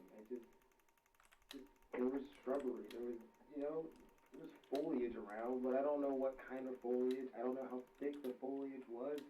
But it wasn't real tall. It wasn't like trees, real tall trees. There were some. It wasn't like, what are they, pine trees? It wasn't like that, but it wasn't like, they weren't like bushes. I don't even know what kind of trees there were. I just know it wasn't a forest. It's just, I don't know. I don't even know how to describe it. Was the road straight, or did it curve at all? It was straight. I'm pretty sure it was straight. It was just like a straight shot? It might have had a slight curve, or I don't know, just a slight, you know what I mean? Like, it's not, I don't know, not like a razor straight. It just... Do you remember passing any buildings? No. No? I couldn't see anything out there, and that's why eventually I just kind of stopped, because I can't see anything. Like, the headlights are on, I can't see anything. I don't know. Stay with me. Nothing out here. I don't know where I'm going. There's just nothingness. So now you need, after you take her out of the car, you need to get back to her place. Okay. I needed to get back. I didn't even really know where I was going to go at that point. I just didn't know where the heck I was. And I just went back to the road. I just turned around and I went back the direction I came. Okay. And then after now that, think about that. Was that so you just drove down that one dusty road? I just drove back. And then you hit the main road. And then I hit the main road, and I figured that was probably Bridge Road again? I just figured I would turn left, because left made sense. Mm-hmm. And so I just drove, and even then, I don't know where. None of that stuff out there made sense, because I couldn't see anything. It was just road. It was just road, hard road. And then eventually, I knew where I was at, because I was back at the main intersection, and this makes sense. I know where I am. Because I've seen that main intersection. So from where she was, you turned left and went straight, and eventually came back to the Bridge Road and Federal Highway. Turned left, because if it's a hard road, I figured maybe this is back the way I came. Left made sense. I just turned left and I drove. None of it looked familiar. None of it. I didn't see any signs even. I just drove left because I don't know. I figured left would be back. How long do you think you drove? I know you don't know exactly the time, but was it? You can remember minutes. It was just a while. 10 minutes, 15 minutes, half an hour, an hour. You didn't have that much gas, so I don't think you drove an hour each way, did you? I don't think so. I don't know how long it was. But it was a while. I just remember going left, and I'm on a hard road, so I'll just follow it to see where it goes. When you came to realize where I am, and I did. And so I was like, well, I'm back in town, and then I didn't know what to do, so I just took it back to her house. Do you remember going under the highway? Bridge over it? At Bridge Road, there's I'm pretty sure it's under. Everybody sits under that bridge. But yeah, that's just. Do you remember? That's 95. Do you remember passing 95? I remember going over a bridge. I don't remember under a bridge. There was an over, but I don't remember there being under. And you remember going over a bridge, though? I remember over, yes. I think there's a railroad bridge that you go over. I just drove. Just wanted to end the night. I just wanted the whole night to stop. How far past that bridge that you went over, do you remember? Did you go a long ways past that? The whole night felt like an eternity. But you drove for a while? I mean, just try to remember as best you can. Did you drove for a while after you went over that bridge? Yeah, I don't know how far. It just felt far. I don't. Worst.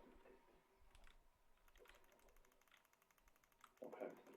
Is there anything else you can remember about where you were at when you left her? Anything else around? Anything that you can remember to try to help us find her? Even hardened law enforcement veterans weren't prepared for the horrors that would be unearthed. A team dug up the container, opened it, and saw Trisha's torso inside. Tiny parts of Trisha's body, including teeth and fingertips that Stephen had removed to prevent her from being identified, were found scattered around the area, mixed in with gravel and shell rock. Divers also found Stephen's mutilation tools lying at the bottom of this canal, including the chainsaw and reciprocating saw that he had used to cut her up. Inside of the reciprocating saw was Trisha's hair and some of her remains as well. Investigators would also learn that it was actually well planned before he even left his North Carolina air base to visit their daughter in Florida. Prior to leaving Raleigh, North Carolina, Stephen had purchased the acid and traveled to Florida with it. Turned around and yeah, the road wasn't super wide. So I did, you know, the 3-point turn or whatever. But I didn't pay attention to anything when I was there. I just wanted to get back. Wherever back was, I just wanted to get back, and I wanted the night to just be over. I just wanted everything to just be done. That's all. Okay. I'm gonna do my best, okay? But you know there's a lot of people that love Trisha too. All right, I think I'm gonna end the stream here. I would never come down. I know you didn't. Craziness like that. And I know you didn't Chow want time. to. I know you didn't want. Hope you guys enjoyed watching. I know that wasn't. Almost got to level 67. It was good. But the thing is It was a good day. that's a result. Thank you for joining me, Pimp. Thank you all for watching. Trisha's family. I all the friends will at catch you church, the next stream. the Bye bye. whole community. Okay.